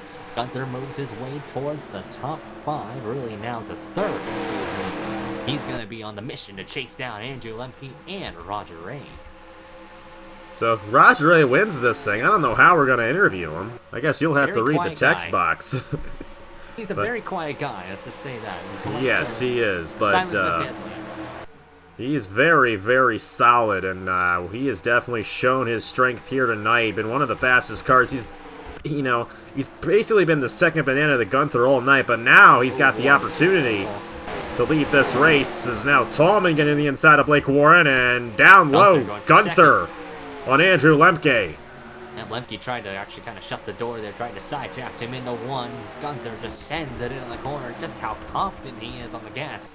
And off the gas with that 55 car there. Poteet a little wide off the corner there. They're back to single file back to the field. Lemke is running in 3rd. Sonny Tallman looking strong now up to 4th. Will Goss in 5th. Blake Warren, Poteet, and Lyndon Wright. But they're all trying to catch up to the number 9 of Roger Ray, who is now the race leader in this one. But Gunther, a very fast machine right there. I think it's only a matter of time before he reaches the back bumper of Ray and has a shot at taking the race lead away from him. A little bit of side-by-side work there for Sonny Tallman. And Henry Saul kind of wiggling and jiggling all across into turn 4, but now right behind Andrew Lemke's back bumper, trying to get the slipstream there. Might make a move to the inside. He might actually wait. I think the internet's kind of hindering his progress. He had a bit of a lag right there, but he's still out there. I think he's just waiting. I think he doesn't want to murder Lemke's car, so I think that's why he didn't go for the move. But you saw he had such a huge run. Yellow back out. Racetrack. Seth Cole, that's the 4th time in a row for him. Not been a great day for Seth Cole so far. Well, he's sponsored by insurance. He's going to need it at the end of this one. Yes, he will. Race back to the line. You know, Gunther might have a shot at getting Roger Ray here. Well, it depends if Roger doesn't mess up turn 4 here. Gunther's going to have a good run just based on the longevity the tires have. Blake Warren again smacking the turn 4 wall, but Roger Ray, though, is going to lead the field down towards the caution flag. Great 3-wide racing towards the back. Lyndon Wright edges out Blake Warren. Oh, wow. All for that 6th position, excuse me. Yeah, it's a pretty tough battle back in there. Lyndon Wright now up to 6 as Warren kind of struggled on that green flag run right there. Now, Roger Ray, he's going to have to come down here because I know he did not come down the last time, but Gunther did. But in the meantime, we'll, Seth Cole's going to end his race right there. He's done. He's had it. Not been a great He ran right into John Weeks on the pit lane intentionally. He's had it. Weeks' car must have been like a wall or something. You know what I'm saying, though? Like, it didn't even bother moving. Nope. And we'll see here with Seth Cole bringing out the 10th caution, and he just went a little too deep into the corner and spun that thing around. So, again, a tribute to the rear end damage. You get, car just gets so upset. Corner, you could take it as easy as you can, but sometimes it's just unstable, so the lack of stability kicks in, and so Seth Cole looping around off of turn 1, and really just plain smack the outside wall. Roger Ray continuing the lead. Number 55 of Nick Gunther is second, but I would imagine that Ray's going to come down here at some point. And you know what? They're all going to come down here. I think everybody's except Sonny Tallman. Oh, Roger, you know, that's not the first time that Roger Ray's kind of faked us out. He's done the opposite a couple of times here today. He was committed to that cone, though, so it would have been too late. Roger had done that, so everyone except Sonny Tallman down the pit lane here. The lone soldier out there. So, everybody else, though, they're going to try and flourish with 4 tires. I think they saw what Nick Gunther could pull off, and they're all trying to replicate that success. Follow with Gunther here since he is at the end of the pit lane. Everyone except Poteet getting in their pit stalls all right. Poteet getting spun off there, and he's gonna lose some time from that, but we're only gonna have now 11 guys on the racetrack, so it's gonna be close. But Ray will win the race off, and now with the single file restart, he's gonna have a bit of an advantage there on Gunther when we do get to the restart. Lemke gonna go to 3rd. Will Goss is 4th, and Phil Parker will round out the top 5 off the pit lane. Looks like Rob Evans will get 6th off. Gardner's 7th. Blake Warren 8th. And the rest of the drivers still on the pit lane. Dylan Poteet and Lyndon Wright. Sonny Tallman's still out there in the number 15. I think he's going to try and test the waters here with old tires. We'll see what Tallman has in store here. We've had some little good green flag sits. Maybe I think we're all hoping for more. With these cars slowly but surely, gradually knocking themselves out, it's down to 11 cars on the racetrack. So I'm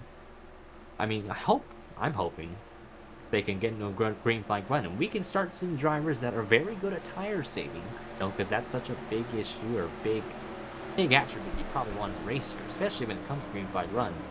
Because your car can come to life if you know to save tires. Tallman is coming down pit lane, looks like. So Tallman able to lead a lap there. Gardner's going to top off.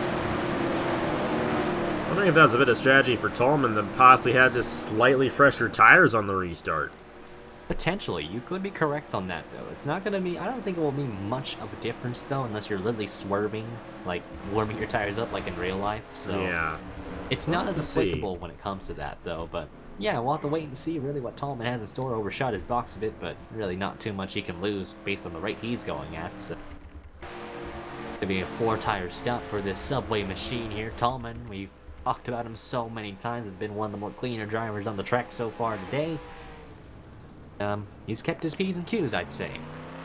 He definitely has, and I think the car definitely shows that. The car looks great on this racetrack. For one, there is no damage on it, but it just looks great to begin with. Not a big Subway fan, but those are good colors. Yeah, it's a good color combination. I always love doing digital designing. I always do that as a side hobby as well. Really good, good design. I'm very critical when it comes to liveries on the track, actually. So, but well claimed. Very simplistic in my opinion, but very effective. You get what I'm saying? Now, I will say, we need to get Dylan Young in this race sometime so he can have a Wawa car. Oh, yeah. That's where it's at when you want hoagies. Just saying. I haven't been to a Wawa in ages, though.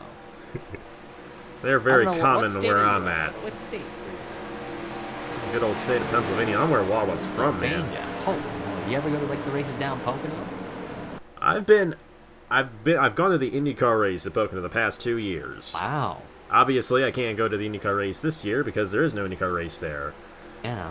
I bought tickets to Dover in May, and we all know what happened to that. Yeah. So I'll have to see what ends up happening. I'll probably end up going in August. Yeah, I'm a Missouri native, so I usually go to Kansas about 40-minute drive or so. Was down there doing some drivers, some good stuff here. But back to where we're at here. Pace car is up. We're gonna start lap number 61 out of 104. Roger Ray leads the field down as they roar through the gears, and the engine's fired up again. Green flag back in the air. So we got ourselves 11 still in this race. Gardner is in the back of the field. And I mean, there you go. Blake Warren. Warren. Oh my gosh, what a hit. And the yellow out again. That was he just went hit. right. Overcorrected. I think he overcorrected. That's what happened. Meanwhile, Roger H is gone. Yeah, he is gone.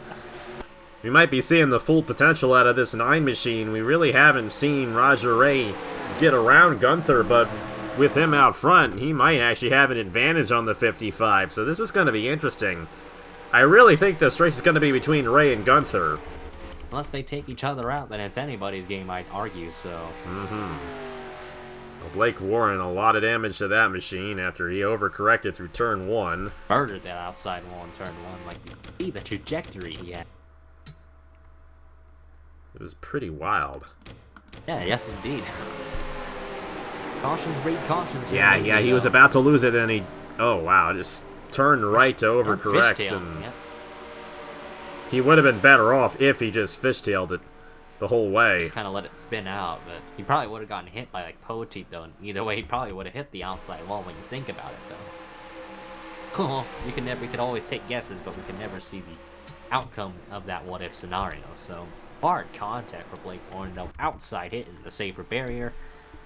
Probably going to get engine damage out of that because that was a lot of front-end damage specifically. And Blake Warren's been quiet all day. He really hasn't been involved in much up until that one right there. And it's probably going to end his chances of winning this race.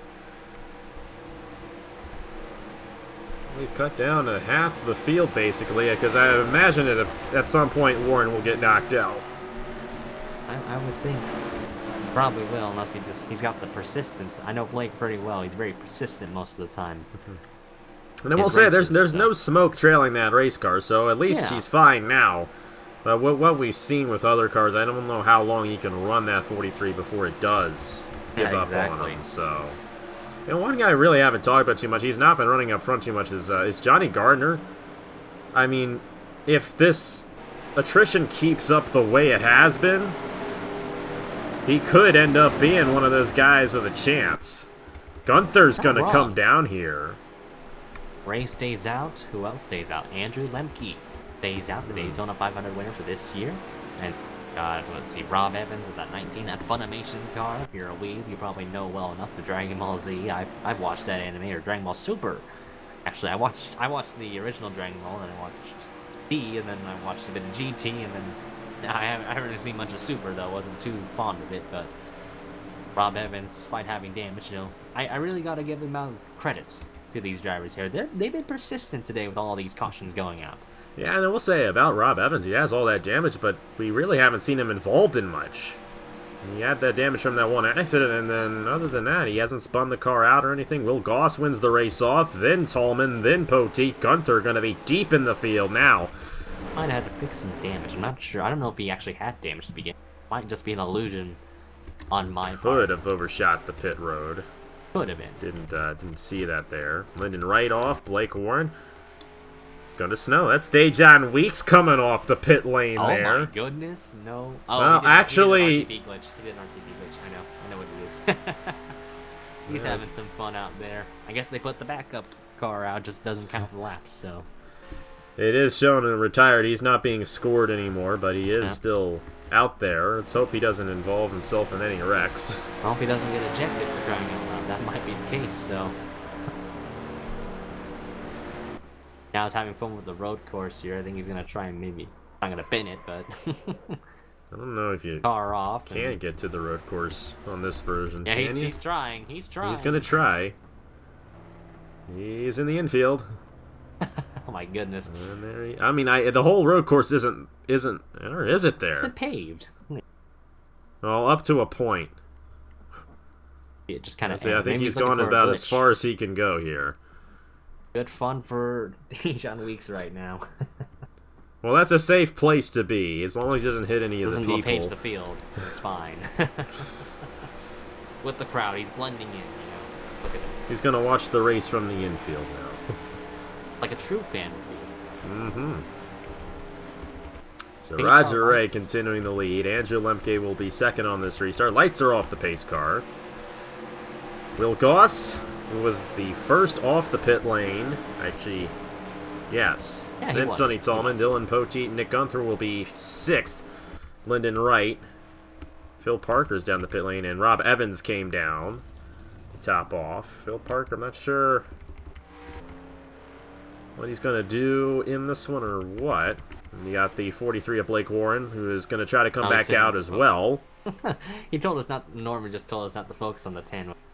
Here he did by then, so that's our bad. But we showed. Well, it was an adventure. It's going to be a little bit hard if the cars are at a certain place on the racetrack. It's going to cut to them, just like sometimes when they're going by the pace car and you're trying to move, and the pace car's there. It is what it is. We're having fun. Yeah, just how it is sometimes, though. But this race has been a bit of a caution fest, though. But there's been a lot to talk about, despite all of that attrition. We're starting to get to know ourselves, kind of break that ice, even though I think we've done a good job of that already. Just absolutely. Based on our chemistry, so. We both know what we're doing. That's all it takes. Roger Ray, he knows what he's doing. He's been the dominant guy the last few laps or so, but Gunther here in 6th, he's the guy to watch out for. And when he was in the back of the field earlier on, he's going to restart 5th now, I believe. Someone ended up peeking out, I think. Too bad. Those drivers up there are that was 5th, Tallman. Yeah. Tallman went behind. He might have had an EOL there. So Rob Evans on up. And you got Johnny Gardner there as well. So we got ourselves 10 guys on the lead lap here. Here we go. Back to racing in Indianapolis. 40 laps to go in the Brickyard 400. Andrew Lemke all over the back bumper of Roger Ray into turn 1. They all get themselves single file, while Goss wanted to put a nose underneath that 5 car. Poteet a little bit out of shape again off of turn 1. He really seems to love that apron off the corner, but Roger Ray, though, trying to pull the gap away. Another yellow. The caution's out. Don't know why. What happened? Well, I'm wondering if it is because of the 10, maybe? Maybe. I'm not sure. No one went around. I guess that's a whimsical way of getting a caution on the racetrack. I don't think anybody spun off of turn 1, really. So. I think he might have accidentally wrecked himself in the infield while he was fooling around, and it triggered the yellow somehow. Yeah, I think because nobody went around, and now there's another yellow. I think that's what brought it. Oh my goodness. I don't know if Michael wants us to review what happened. I don't think he'd want us to. Yeah, we're just gonna pretend that didn't happen. You didn't see anything, guys. I'll give you the description of backgrounds if you don't want to see the visual components. So, yeah, he hit. There was a barrier in the infield and he hit it. So, brought the yellows. If there's anything out of that for you guys, the viewers, that's what happened. I've seen a lot of strange cautions in 2003. That's a first. That's a first for me. You ever had like those phantom yellows? I had it one time. I'm thinking it was Charlotte 2011, which is a bit of an infamous track. Yeah. Which is funny, that they had the little glitch there. Is that the one, the front stretch where like they hit a bump and they start flying? Yes. Is that the one? And I've done so many races there. I've done probably 20 offline races there, and I've only had it happen once. Wow. Which is, it's interesting because I love the track. I think the race is great. But I had it happen one time. It was one of my Truck Series races, and for those of you who are on my channel know Nicholas Samadio is. I mean, talk about him all the time. And he was the one who ended up hitting that little divot, and obviously if you know the glitch at Charlotte 2011, you know what happened. And but it was actually at that track. I once had a phantom caution there. We just pretend it's debris. There's debris on the racetrack. We already confirmed it was from the, It's just a whimsical caution, though. I don't think I've ever seen that happen in an online event, especially for a driver that did a return to pit glitch. So, not sure how Norman's gonna feel about that, but we're gonna have to see.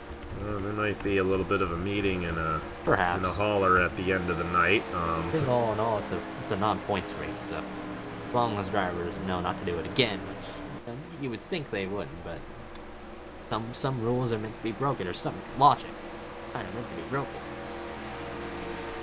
It's not like these guys aren't used to yellows in this race. I think that was the either 11th or 12th caution in this thing. I've lost count. I think we've had so many. It's just at this rate, I think most of the drivers just want to just end the race. Yeah, we still got over 30 laps to go. Yeah. I think we're almost at a point though where they can have a long green flag run. Hoping. I mean, really, the only guy with major damage out there is Rob Evans, and he's kept it very clean in this race. So I'd imagine a lot of the guys who are out there aren't going to have too much trouble keeping control of their race cars. Obviously, they're still in the race, so they haven't spun themselves out too much. So we're going to have to see how it all goes down. Lights are out on the pace car. Single file restarts again. Lap 68 is when we will restart. And that will give us, if I do the math in my head correctly, 37? Yes. Like 37. 37 laps. 37 to go. They still got to pay at least one more time if they get a full green flag run, that is. Do keep that in mind. It should be, like I said, 15 to 20 lap gaps, and maybe a two-stopper at worst on the drop-off, really. So pace car lights are off, as you mentioned. They should be coming down from turn number 4. Pace car is down pit lane. Roger Ray leads. Lemke second. Will Goss third. Dylan Pote fourth. And Nick Gunther rounds out the top 5. Here we go. Roger Ray. Oh, boy. A bit of a stack up there on the restart, but Domino. Get out of it. Gunther ain't wasting any time there. To the inside of Poteet for 4th. Give him the space there. Poteet gives him plenty of room on the outside. Nick Gunther easily advances his way to the 4th spot now on the mission to chase down Will Goss for that 3rd position. Look at that 55 car just launch off the bat. I mean, a lot of guys seem to be tight through the corners or loose through the corners. Gunther seems to be on rails. This entire race, he's just been so solid through the corner, and he couldn't get to the inside of Goss there. Goss is going to play a little bit hard to get right now. Just eked his way ahead. Oh, Poteet smacked it. Yeah, he hit it pretty good there. Look at the right side of his car. It's demolished on his car. But right now, top 4, though. Having a little bit of a breakaway here. Gunther now to the inside, looking for that 3rd spot on the front stretch there. Got some good slipstream in the 1. Who's going to give? Nobody willing to that time around, but Gunther Goss is going to have to let him have it there. Gunther going to go to 3rd. That preferred line, that inside line, just a little bit more grip compared to the outside groove, and Gunther up to 3rd. Now chasing down Lemke. Poteet got loose off a 2 there. He almost went around. I think Lyndon Wright's going to make a move on him. Either that or push him. That's what he's going to do. He's going to push him. Will Parker making a move on Rob Evans for the 8th position into turn 3. Here comes the 24 to the inside. And a little bit of a wash up from Rob Evans, and it should be an easy pass for Parker, which will be the case. Roger Ray continues to lead. Gunther has gotten around Will Goss. That was turn 1. I forgot that we actually already saw that. You know, sometimes you'll have a pass for the lead and you miss it. I'm used to that happening in these kinds of races, but I forgot we already saw it happen. Goss actually slipping back now. A little bit of a battle here between Tallman, Poteet, and Lyndon Wright. 3-way battle. Phil Parker, though, watch that 24 car. He might reel in all 3 of them if he can catch them in time, but right now, though, Poteet maintaining his position at the moment. Look at the run. Sonny Tallman's going to get in the backstretch. Yeah, I think Poteet's struggling a little bit there. Obviously, you see the damage on the 31, and Tallman's going to drive right by to the 5th position. Tallman might have a shot at getting the Will Goss as well. I think Goss's car just kind of struggling. Maybe might not have as good straight line speed, maybe, as like that top three, as you see there with Ray, Lemke, and Gunther here, as Lyndon Wright gets around Dylan Poteet for what I believe is now the 7th position, should be, there. And here comes Phil Parker, also on the charge there. The 24 has cut. That three-way battle here. Phil Parker on that move, a little bit quiet on the racetrack, despite making a little bit of a presence early on near the first stage. He's still trying to battle Poteet for 7th. Couldn't get a run on the inside of him there for that position. Meanwhile, Gunther stalking Lemke for 2nd. The 55 is going to have a shot here on this lap, I believe. But you got to be smart. Still over 30 laps to go in this race. I think you saw Lemke go a little bit on the defensive there, trying to went to the inside line a little bit earlier than Nick Gunther. Gunther trying to diamond the car. You see how much the apex matters on the racetrack, and Nick Gunther really nailed it off of turn 4 there. He's going to actually file back in line. Gunther's playing a little bit smart. Going to try and get some of that draft. Maybe set him up for turn 1 potentially, or even maybe turn 3. We'll have to see what that 55 car does. Lemke doing a good job holding them off right now. Watch the exit speed, though. You saw Gunther kind of back off a little bit there. Exit speed is important, though. Really, how to get it is really just backing up your corners, and you might see it from this 55 car a little bit more often. So if you really back up the entry, have kind of a little bit shallow entry, but then you can kind of mash it up, not like immediately, but you know, gradually get yourself up. You can get themselves set up for a pass on the straightaway. Obviously, the exit speed here at Indianapolis definitely a massive thing. Those long straightaways and those sweeping corners, if you get a good run off the corner, you can definitely make the move on the inside. We see it in offline all the time, and it works here in online too. Gunther's going to try. Poteet's in the wall in turn 4. Caution's out on the track. Gunther trying to take 2nd. Couldn't get there in time. They're going to slow themselves down. Roger Ray continues to lead. Pace car lights are on. And another caution on the track, this time on lap 72 as we begin lap 73 of this 104 lap race. And that's going to do it for Dylan Poteet, I believe. He was struggling there on that green flag run, and you could tell by the way everyone was getting around him. Let's see what happened to him.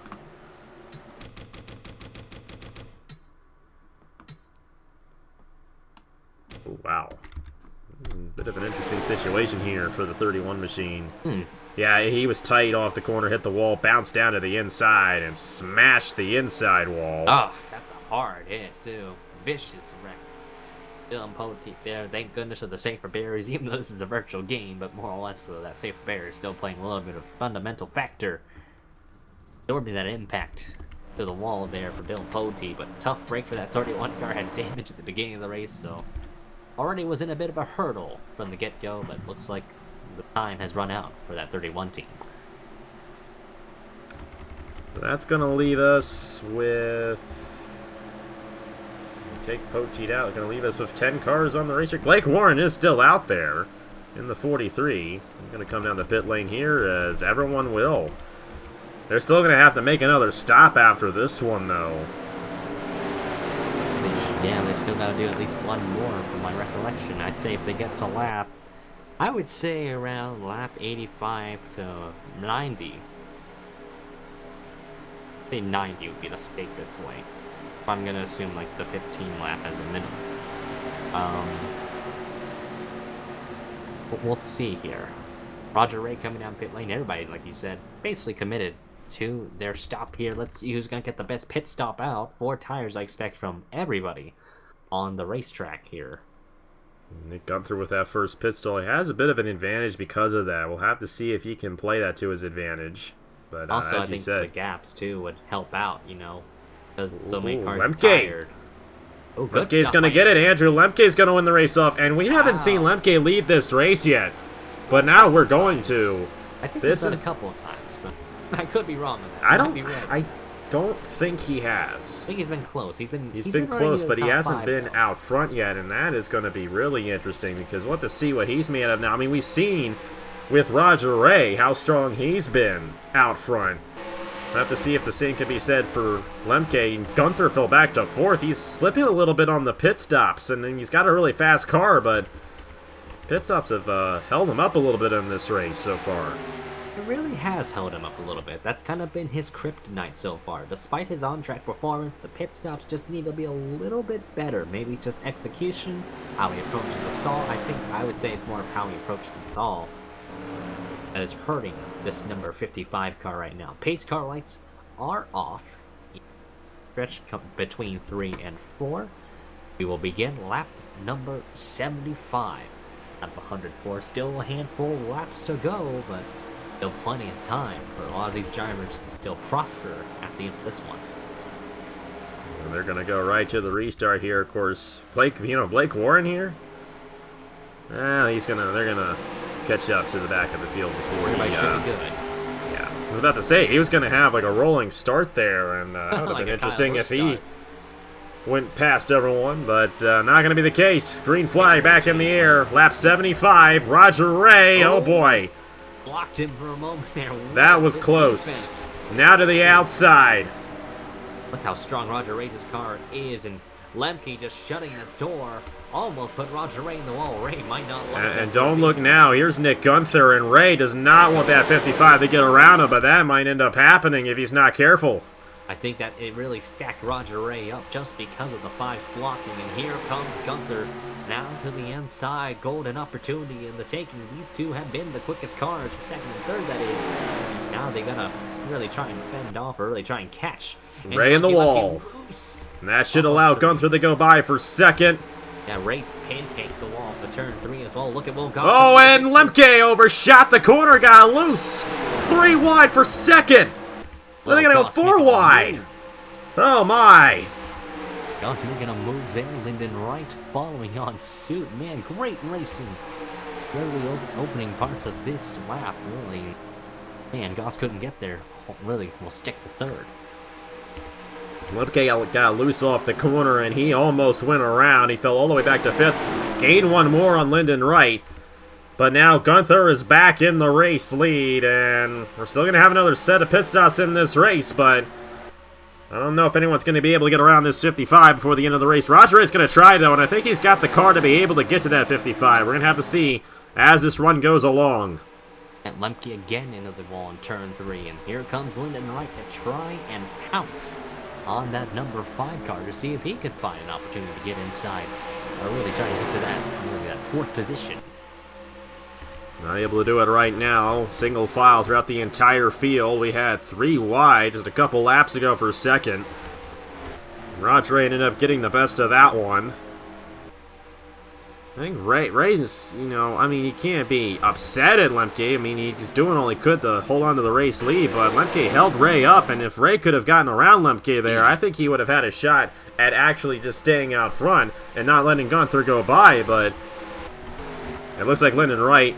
Wright's been a pusher in this race. He's not been one to really make moves, and he's actually going to lose a position here, I think. Sonny Tolman going to get to the inside of him for 5th.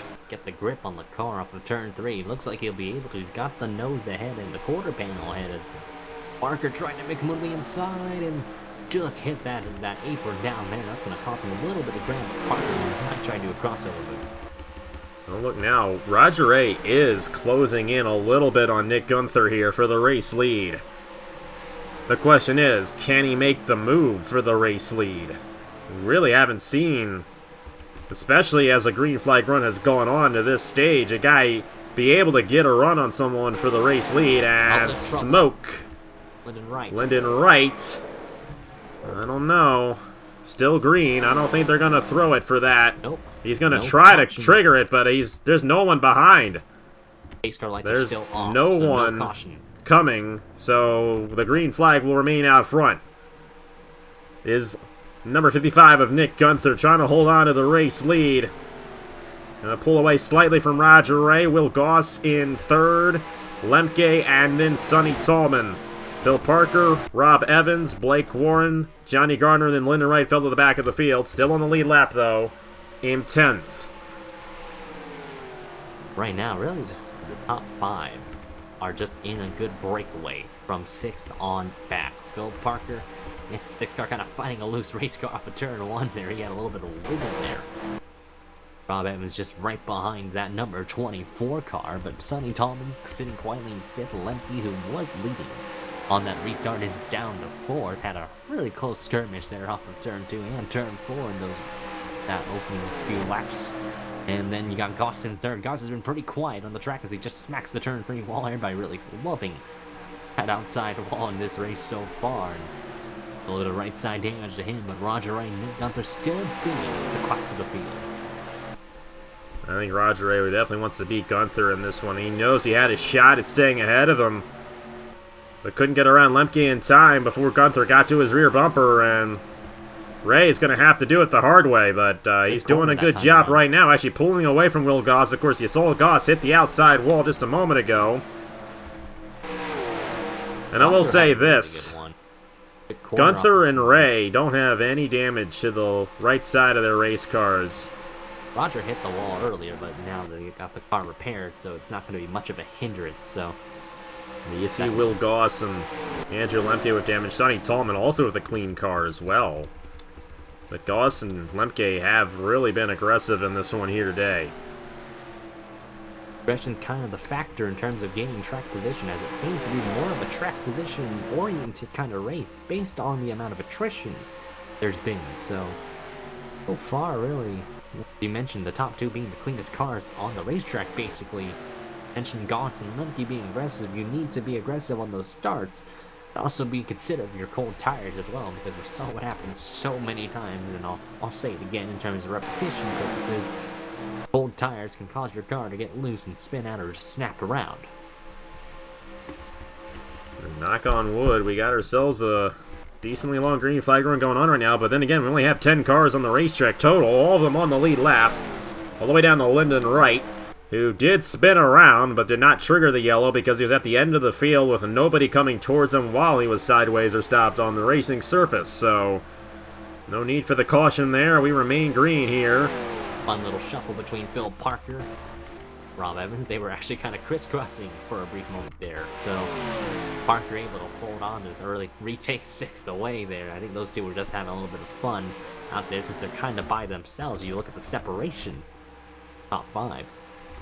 Yeah, we're starting to see some separation from the top 2 as well. Oh, yeah. Will Goss is now under, or should I say over a second behind our race leader, but Roger Ray is not losing time to Gunther. There goes Lemke for 3rd.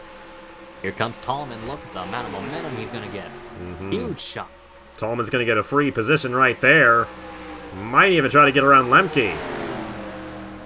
That could. I think he just decided to bump track that 5-car, help him out just a tad there, and that really benefited Andrew Lemke in that 5-car. Will Goss on the rear bumper of Sonny Tallman with the outside run. And Solomon shut the door. And meanwhile, just the 3 of them now in the train. Lemke's going to be the lead car, but Tallman goes to the inside. Almost some contact there. Lemke almost came down on Tallman, but Tallman's got the faster car. Backs off. But it's hard to get that inside the work entering 1, and Lemke will remain in 3rd. Back to the lead, Roger Ray.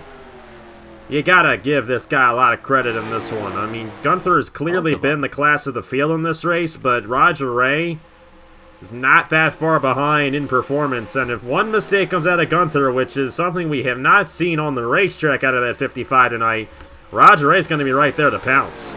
Oh, yeah, no doubt here. I think these two are both playing it kind of safe right now. They're kind of giving each other a little bit of space, but I think we need to really get in the tire run. We're going to see if drivers know how to save their stuff or not. That's going to be the bigger picture here right now. As I've said, and finally it might come to fruition here based on this run. Might actually see tires kick in. We might.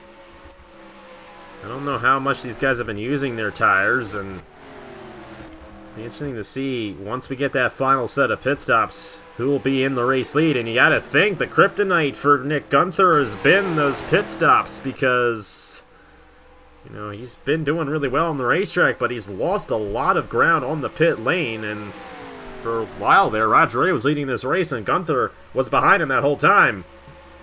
Yeah, of course, Gunther got around him on the racetrack. I think we also need to consider here is that we haven't really seen these drivers come down pit lane during the green flag run. So that unknown variable is actually entering pit lane. So will you go in too hot? Will you go in too slow? That's also going to be factor here. So as well as just nailing your stop, you know, like entering the stall properly.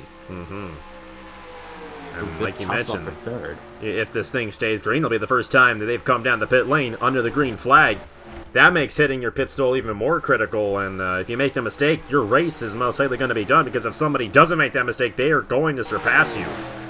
Also, there's also this. If a caution comes out during the green flag cycle, it could really change the complexion of the results. We only have 10 cars, 9 on the lead lap. Blake Warren had to come down pit lane and be basically calling it a night, but no.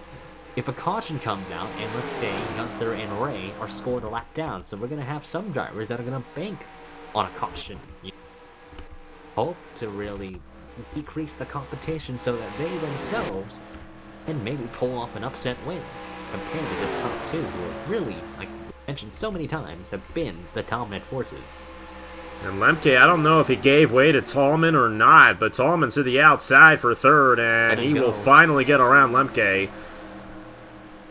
Tallman's got a shot, I think, especially if Ray and Gunther have issues on the pit lane, and he's currently just about 4 seconds behind now. But you could easily gain that much time on the pit lane, and I think he's one of those guys who's banking on this thing going green the whole way, because that'll give him an opportunity. I mean, heck, even if a caution comes out and get a restart, he'll be right with those guys.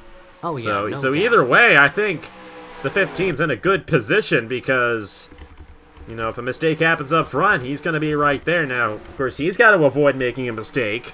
If he makes a mistake, then that's going to be it for him, but we'll have to see. Roger Ray's not been able to get around Gunther, but I don't know if now's the time when they waste your tires. You might want to keep that gap on Tallman just to have a little bit of breathing room so he doesn't get into the mix for this race win. Oh yeah, no doubt. We also need to look at these lap times here, so, you know, we can compare them. So we know that drivers that will save tires, they'll run much more consistent laps, faster lap times than maybe those in front of them or behind them. So that also be an indicator, maybe sometimes, especially in a restart, if a driver is pushing or not. So, you know, those are going to be a factor here. I think really once they get settled down, so far, so good.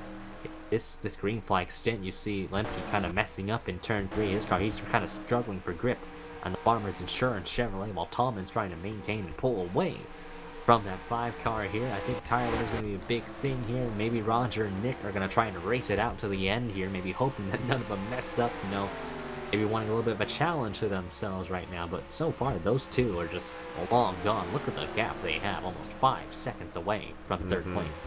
Yeah, they're pulling away from Tallman right now. Tallman might have used up his tires trying to get around Andrew Lemke there. Yeah, Tallman ran a 53.9. When you look at Roger Ray and Gunther, I think it was a close call for turn 2. I think you might have just... Yeah, Gunther almost hit the outside wall right there. Ray was really low through the corner. I'm wondering if they're signaling to come down here. We'll see. Let me check here. Phil Parker has signaled that he's coming down pit lane, so... He is, actually, well, I guess that'll be next time because he's still out there. Yeah. Gunther and Ray are still staying out. Same with Tallman, same with Lemke, same with Goss. So at some point within the next few laps, those guys are going to be coming down the pit lane, and they're going to... Parker's already pitted, so he's a lap down. That's why you see him scored a lap down. So. I see. Blake Warren, I do believe, is out of the race, so that leaves 9 drivers on the racetrack. I think he's just watching it just like we are, spectators, so...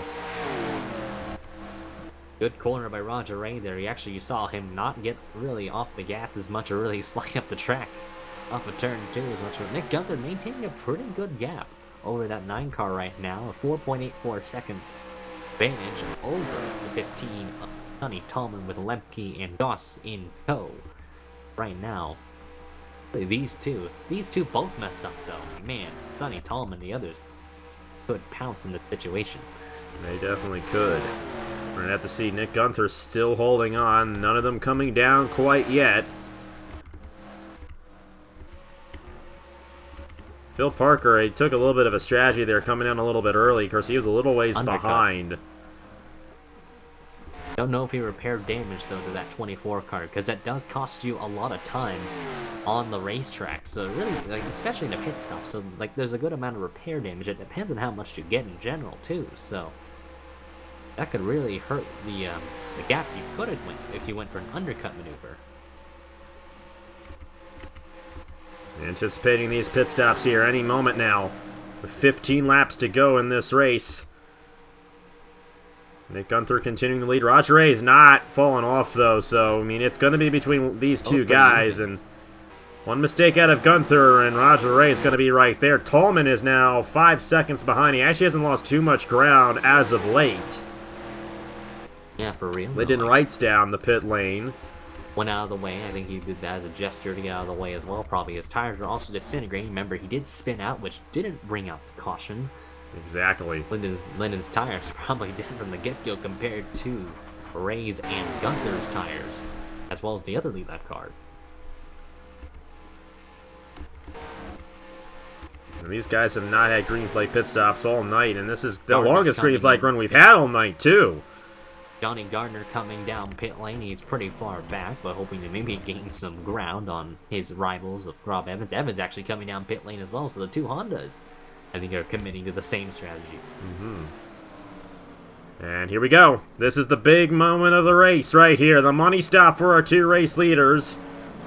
You can't speed either. That's another thing these guys got to think of. If you go too fast on the pit lane, you're going to get a black flag. Tallman's going to stay out.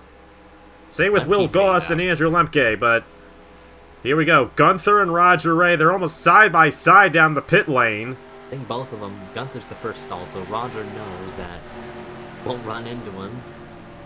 Roger stalls a little bit further behind 55. So let's see, will they come in? Who will be the first man out on pit lane? This could be... Now, Gunther overshot just a bit. He overshot his pit stall just a bit. That's going to cause him to lose just a little bit of time right there. Roger Ray already on the left sides. And Ray is... Oh, boy. He's going to be the first one out. He's got it. He's going to beat him out.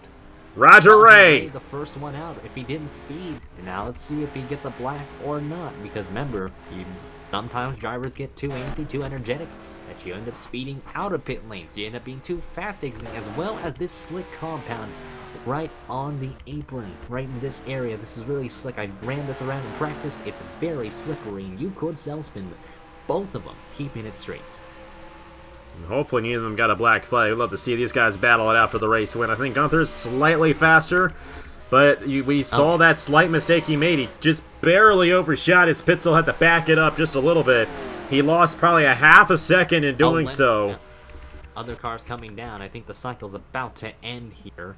Lemke actually overshot his stall, so that's going to cost him a lot of time on the track. Goss came in just fine, looks like. I think Tallman's the only man on the racetrack. He is. Out, but I think he's coming in this time around. Let's see what Tallman does. Lap 93 out of 104. Yep, he comes down pit lane just fine, so for this 15 as of right now. We'll have to see if Tallman has any advantage on these guys, but right now we're going to focus on what will effectively be the battle for the race win between Roger Ray and Nick Gunther. They got around, well, Goss, Lemke, those guys pretty easily, just based on the undercut maneuver itself and how effective they were able to enter their stall. They're long gone, honestly. Oh, yeah. I mean, they were already 5 seconds ahead of those guys to begin with, and now they're probably going to extend that. I'd say double that, the rate they're going. They're going to be coming up towards lap Tallman's two Hondas. going to lead that lap right there, but I don't think he's going to be able to beat these guys off. Roger Ray? Two Hondas coming. A Honda coming up towards two Hondas that are about to be lapped here. And they're going to get around Tallman. And they're coming into lap traffic. That's Rob Evans and Johnny Gardner. And Evans hit the wall. They will both get around him cleanly. Good etiquette from both of them. They're very acknowledging of not being a hindrance on the track. This is affecting the outcome of the lead. And two of them able to now settle it among themselves. Sonny Tallman comes out of his up turn 2. He's going to be third. Look at the gap he's got from him and Will Goss in that 2 car, but not up to speed yet for Tallman, but he might be able to really fend them off. So this race is going to be between Roger Ray and Nick Gunther. Only unless we get a yellow. So our longest green flag run of the race so far. Ray was loose off the corner. They are pushing hard now. 10 laps to go in the Brickyard 400 for Roger Ray in the 9. But Gunther's been the dominant guy of this race. But Roger Ray has been behind him this entire race, and he wants to beat him. Will he hold him off here in these final 10 laps? Now it's a matter of if Roger Ray will make a mistake or not, or will Nick Gunther even make a mistake as well. Both of them could really psych themselves out. It's a psychological game in terms of racing. And Nick Gunther on the back bumper goes to the inside of the backstretch. Now looking to re-inherit the race lead, and Nick Gunther now to the inside in turn 3. Still neck and neck, and nobody's willing to give, and Roger Ray fends up to the top side into turn 4. You're not going to give at this point. And they're going to be side by side off the corner. This is good stuff here. 9 laps to go. Gunther trying to get around Roger Ray. Ray will have the outside lane entering 1. That's been the preferred line entering the corner. Who's going to back off? No one. They're still side by side, but Gunther has the advantage. Shorter way around the racetrack, and Nick Gunther has retaken the lead with 9 laps to go in the Brickyard 400. Yeah, just a clean pass. Just that inside line just has so much more grip. It's the preferred line for a reason. And Nick Gunther swiftly made his way on Roger Ray, but now Ray's gonna be the cat and Gunther the mouse. Yeah, and Ray's been the cat for quite a bit in this race. He's very used to it, but he's yet to be able to surpass Gunther on the racetrack. We'll have to see if he can find a way around the 55. 8 laps to go next time by. Roger Ray just couldn't get the run off of turn 4. Let's see the deficit that Ray is going to have on Nick Gunther. Gunther has shown some expertise at Indianapolis. He actually won an Indy 500 in 2003, actually in a special event of its own, so the SRL Indy 500. So Gunther knows his way around this 2-mile racetrack, or really this prestigious racetrack at Indianapolis Fair, but Ray kind of falling a little bit backwards here. Gunther, though, his car looks flawless right now. And it's been flawless all day, and that number 55 team has given Nick Gunther a strong car. Of course, he's figured this setup out very well, and that has definitely worked to the advantage of Gunther, and he's starting to really put a slight gap on Roger Ray. He's just simply the faster car. That's just all there is to it. You gotta hand it to Roger Ray, though. He's done everything he possibly could without even making a mistake in this race. And you can tell he's going for it. Was loose off the corner again. Yeah, they know it's just a mano-a-mano Toyota versus Honda. Right now, Ray backs his corner up just a little bit there. Gunther hugging that white line. Look at the run Roger got off of turn 1. Yeah, and if Gunther makes one mistake, Roger Ray's going to be right there. I think Roger Ray knows he still has a shot at this one. He's not going to give up quite yet. Gunther a little bit off the corner, a little wide off the corner there. Not enough to lose any time. Gaining a little bit on Roger Ray. Next time by, it's going to be 6 laps to go in the Brickyard 400 in Indianapolis. Watch, let's see what Ray does in turn 3. He didn't hit the wall that time around. Remember, the setup does tighten up. Let's see what he does in turn 4. Ray really good in that sector. Oh, he got a good run on the inside, but Gunther got the run up top. See what Roger does. Gets that track to the back end of that 55 car, though, but the gap just extending. Phil Parker has pulled the car off, so we have more cars dropping out of the race, but really the big deal right now is the battle for the lead between Gunther and Roger Ray. So will Nick Gunther be able to hold off Roger Ray for this race victory? 6 laps to go here in the Brickyard 400 for the NNSCRA. It's been a long race. We had so much attrition to start off, but we've ended this thing with a long green flag run. Our first and what will be only cycle of green flag pit stops in the race. And now it's a battle between Roger Ray and Nick Gunther for the race victory here in Indianapolis. Coming the 5 laps to go. The world's greatest racetrack. Will Gunther hold him off for this race victory? Right now, though, he's just looking to extend that gap. His car is just so strong. In turn 4, Ray just looks good in 1 and 2, but not as good in 3 and 4 as we thought it would be. You see, watch, actually, it might get a bigger gap this time around in turn 1. Look at that distance just get bigger and bigger. And Gunther, in his rearview mirror, that 9 car is just getting smaller and smaller, just like a speck. I don't think it'll get that small. Roger Ray's done such a great job managing a reasonable distance between him and Gunther in this race, and he continues to do so, but he just loses like a thousandth of a second like each lap. It's just so little that Gunther is gaining on him every time, but it's just enough for Gunther to be able to pull away with this one. 4 laps to go next time by for Nick Gunther. And the number 9 of Roger Ray He's doing all he can, but he might not have enough in that number 9 machine to get around Nick Gunther. Got some draft this time around. He's actually a lot closer to Nick Gunther. He actually ran a 10th faster than that 55 car, so he might have a shot if he can get there, but it's just kind of stalling out. The momentum looks good for Roger, but just can't seem to really get him set up quite quickly. With the tight package, it's difficult to make a run on a guy, especially this late in the going. Gunther, a little wide off the corner right there. Yeah, Gunther's got to be careful not to overshoot it here. I mean, he's run a flawless race, but I mean, one mistake could cost you. Exactly. We've seen it happen in this very racetrack in real life. 2011 Indianapolis 500. I mean, Hildebrand. Who can forget that? Weldon being the top dog, being the beneficiary in that. But man, these laps are winding down. Gunther, though, not feeling the pressure from Roger Ray at the moment. Here we go. 3 laps to go in the Brickyard 400 for Nick Gunther. Been a dominating performance for Gunther, and I'm sure this is definitely going to feel great for him. The way this race has gone for Gunther, I mean, he fell back a little bit, had trouble on the pit lane, but considering everybody else, it's been a really clean and flawless race for this team. And considering how strong he's been, he wants to be in victory lane because he has been the best car here today at Indianapolis. But Roger Ray has also been one of the best cars today. He's just been a bit slower. And we're going to have to see if Roger Ray can find an advantage on the 55 in these final 2 laps. Trying to gain on him, you know, he still has a chance. Let's see, will he pull a desperation move on the last lap? We're going to have to see. It's going to be 2 laps to go this time for Nick Gunther. Ray is still there. Gunther's still going to have to work for it here in Indianapolis. Right now, he's still not willing to give up without a fight, and that's really what's the best way to approach it here. With 2 laps to go, you got nothing to lose here. These two. Gunther's wide. Gunther hit the wall. Ooh, he did. He actually tapped it just a little bit right there.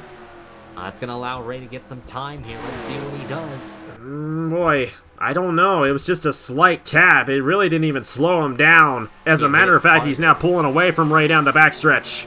I would say if he had hit it harder, I think Ray would have had a much opportune shot, but he still got plenty of corners left here as they round turn 3. Gunther still maintained the gap.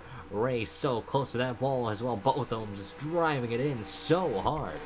This is it. White flag in the air here at Indianapolis in the Brickyard 400 for Nick Gunther. We saw him almost make a mistake on the last lap. Will he make a mistake on this final lap? We're going to have to see. The number 9. I do all he can to pull into the 55. He's got 2.27 behind the 55 on this final lap. About the same they had from the preceding lap here. Roger Ray is going to try and drive it into turn 2. Really tight off the corner. Look how tight that 9 car is. And here they come towards the backstretch for the final time. The top 2 just a long gone 13-second gap. But Nick Gunther, though, still maintaining the distance between him and Roger Ray. Nick Gunther in the 55s with the most laps in this race so far. He's clean off of turn 3. One last chance for Roger Ray. Will he get a run? Not going to be enough. A little loose off the corner. Nick Gunther is going to clear him. That's going to do it. Nick Gunther's going to win the 2020 NNSCRA Brickyard 400 at Indianapolis. Gunther. Behind them there, and Gunther, what a story. Nick Gunther, the dominant guy of the day, started on the pole, fell back midway through the race. Fell back again on the final cycle of pit stops, but got around Roger Ray. And Nick Gunther is your race winner here tonight in the 2020 NNSCRA Brickyard 400 Indianapolis. What a great race those guys gave us at the end there between Roger Ray and the 55 machine of Nick Gunther. Gunther's going to pull it off here at the Brickyard. You're gonna burn it down. Hopefully so, if he doesn't break any gears. But dominant performance by Nick Gunther. How about that for this 55 team? Nick Gunther, I mentioned him, SRL Indy 500 winner. So with the open wheel cars, he has finally found success here with the Gen 6 stock car here for the special event here. This time, the Brickyard 400. What a showing. Nick Gunther. What a performance out of this guy. I mean, he was solid the whole way through. That was his burnouts. Yeah, he did a pretty good job of those burnouts as well. But he did it over the bricks. I wouldn't do that. Just saying. I mean, that could be you in victory lane sometime. I don't think it'll ever be me. You never know. Have you seen me drive? I don't think so. You should have seen me drive then. Nick Gunther, your race winner here in Indianapolis in the 2020 NNSCRA User joined your channel. Brickyard 400. Yeah, Michael Norman in here. First of all, congratulations on such a great event there at the end. And, I wish there could have been more cars at the end, but it's not about me. It's about the race winners. Also, because Roger Wade can't really talk, we'll be interviewing first, third, and fourth. All right. Well, I'm assuming we're gonna get ourselves Nick Gunther here soon. User was moved race to your winner. And you had such a solid race. You seem to have that setup figured out better than anyone, and you just seem to have no issues out there. But what were you thinking when you lost the lead to Roger Ray on that last cycle of pit stops?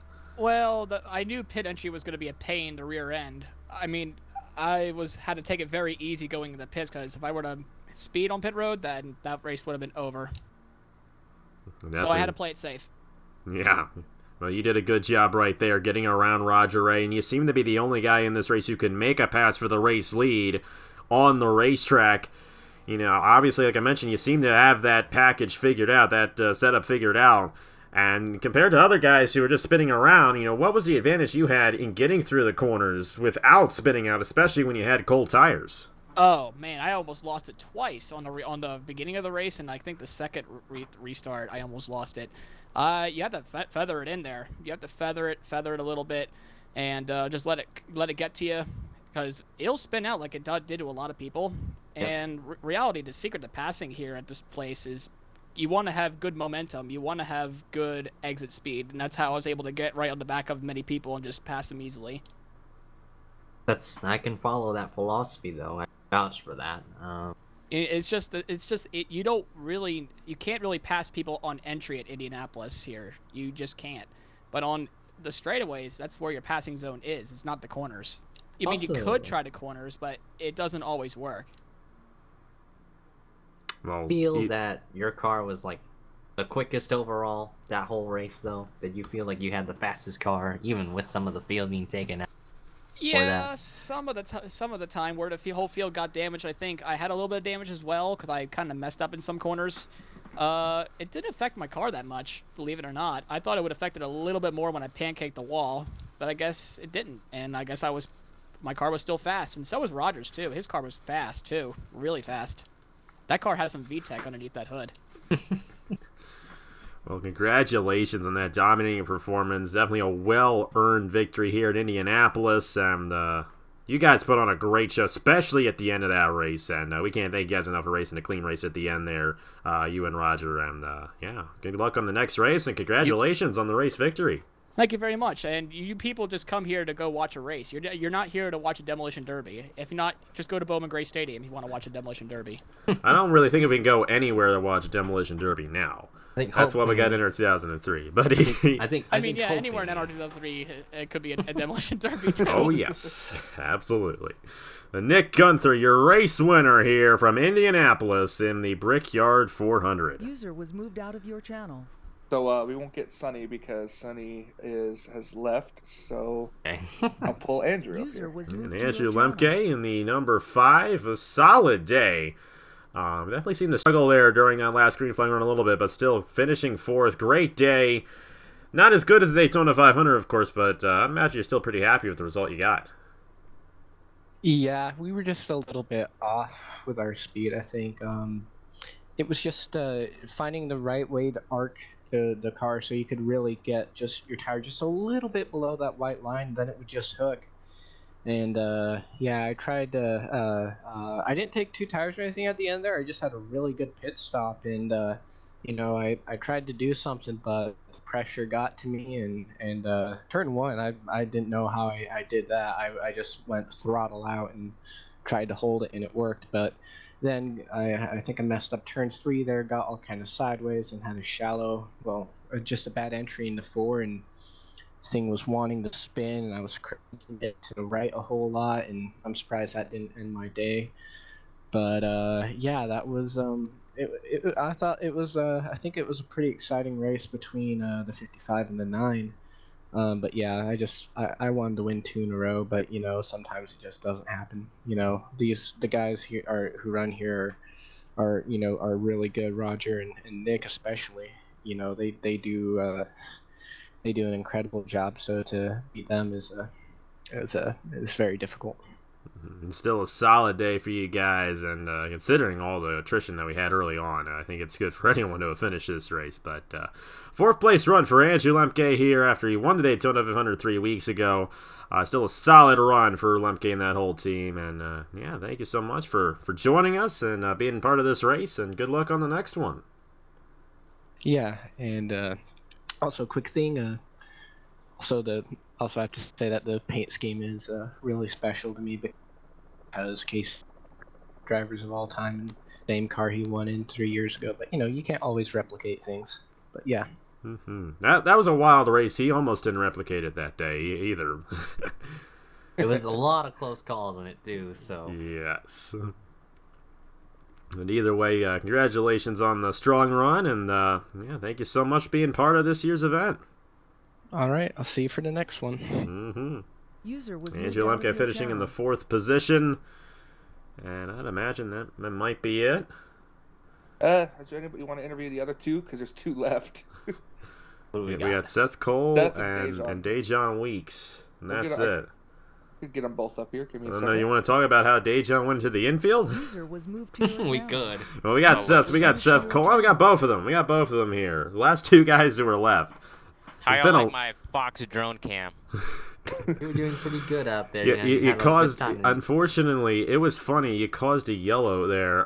No, he didn't. Let's He correct didn't? that. Oh, It was no, three for the 43. He was off track. He didn't bring out that yellow. Wait, are you serious? That yellow was I not thought it was- caused it by was- me because they you said can it- only throw it. The in-game yellows only come out if you're on track in front of other cars. That's what I would Or think. Or That's what we were scored. now. He was But very I guess It's from just our weird. perspective, RTP glitch, so technically the game thought I was retired. I think because we didn't know. I don't think we saw anything wrong with Blake. I just wasn't expecting victory lane to be a solid object. What happened with Blake was he didn't get a chance to repair his car because I think he overshot his pit stall, and okay. he didn't have reverse. Oh, okay, that explains it. No, that explains it. So, That- and that's just a I've weird learned a caution lesson. then. I've learned a lesson that if I do this again for the Brickyard 400, it's got to be at least 3 laps of caution. Yes, it's probably just changed the track type to a No. 4 at most. I blame Seth because Seth usually The 5 does is like only 2 Seth laps. usually does 2 laps. Yeah, Seth usually does 2 laps of caution, and everything works fine. So I thought it'd be the same here, and no, it didn't work fine at all. Wait, hold So it's on. all So if Seth's that's fault. the case, how is that my fault when everything works fine for me? Because you're the one. how 'Cause is the I blame based shift my here? races. I'm confused. I based my races off you. Okay, it's all your Wow. fault. So I'm glad to finally- know I'm the I'm- gold standard. I'm filing a formal blame Shelley insurance form. I'll give you guys a better drone cam next time. oh boy. Hey, you guys put on a fun show there. Of course, talking about Dejan Seth Cole, gave you us had your entertainment for a issues while. earlier on. I think you brought out the caution 4 times in a row, and then you actually just ran right into Dejan at the end there. That was because he knew he had to park because of Yeah. it, so he just wanted to go out in a blaze of glory. My biggest issue was, I don't know, I was able to get the second groove to work really nicely, but when I tried making passes on the inside, it just had no grip in the rear wheels, and after I got the rear end damage, it just did not want to stay straight. It just kept looping. So, Yeah, it's unstable. I had to park, and I'm going to sell him out. Michael told me to go down pit road and hit Dejan. I said, okay, and then Michael changed his I mind, saw but I that. didn't, so... Me and Matt Listen, both saw that. we had Yeah. cardboard cutouts of fans with us today, so they had to enjoy something. Yeah. Well, hey, I will say we weren't actually showing it when we both saw it, unfortunately. So the fans didn't get to see what happened when that occurred, but It was beautiful. yeah. I saw it on my replay, and I was internally laughing. It was so ridiculous. I figured what happened. I was like, it's a literal wall.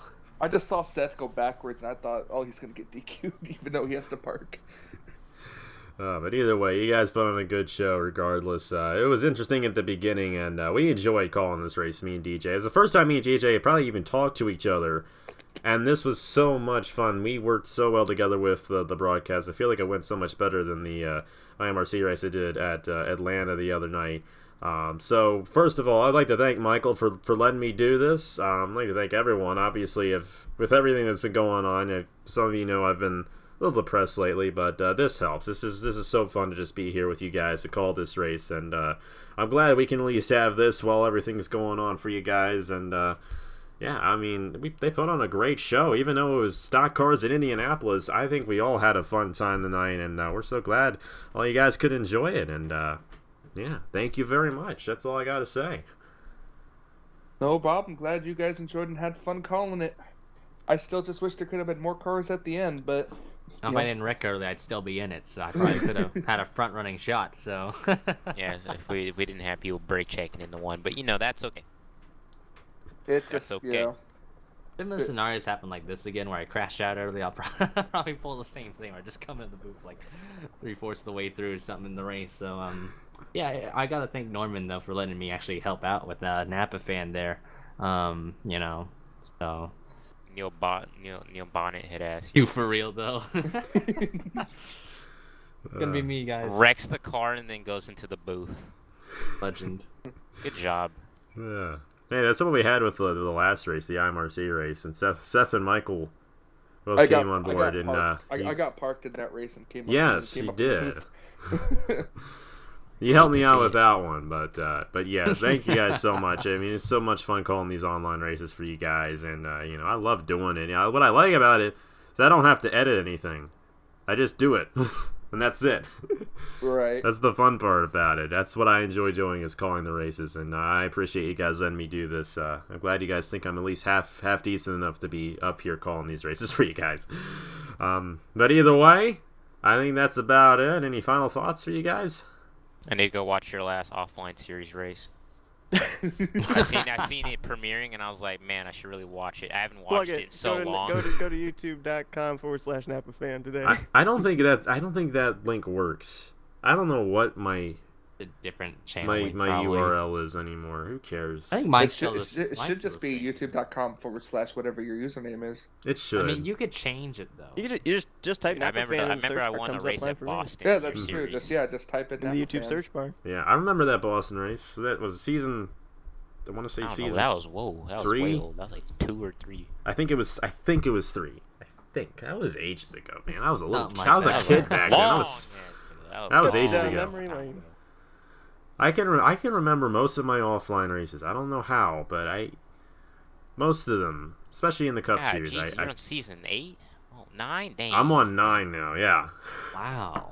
It's been years since I watched it. Yeah. It's been years since I've done double mint. Oh, dog, we need the double mint Cup Series. we need to bring it back. I got Double a new mint. comp Yeah, and all that. we need to start the M&M's race, M&M Super Speedway. Going I'm gonna 240, killing I'm people. gonna revive this series. Probably I should do.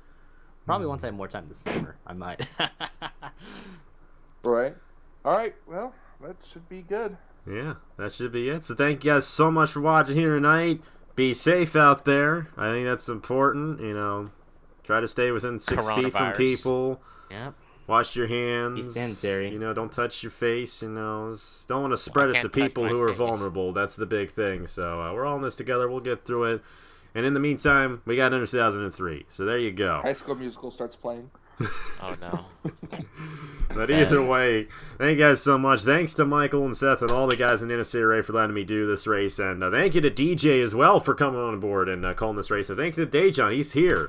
I mean, he didn't really do much with Anybody the else production, that's but he's interviewed. here now. So thanks to him for just so. being here. It's always nice to Thanks be to here. Dejan for existing.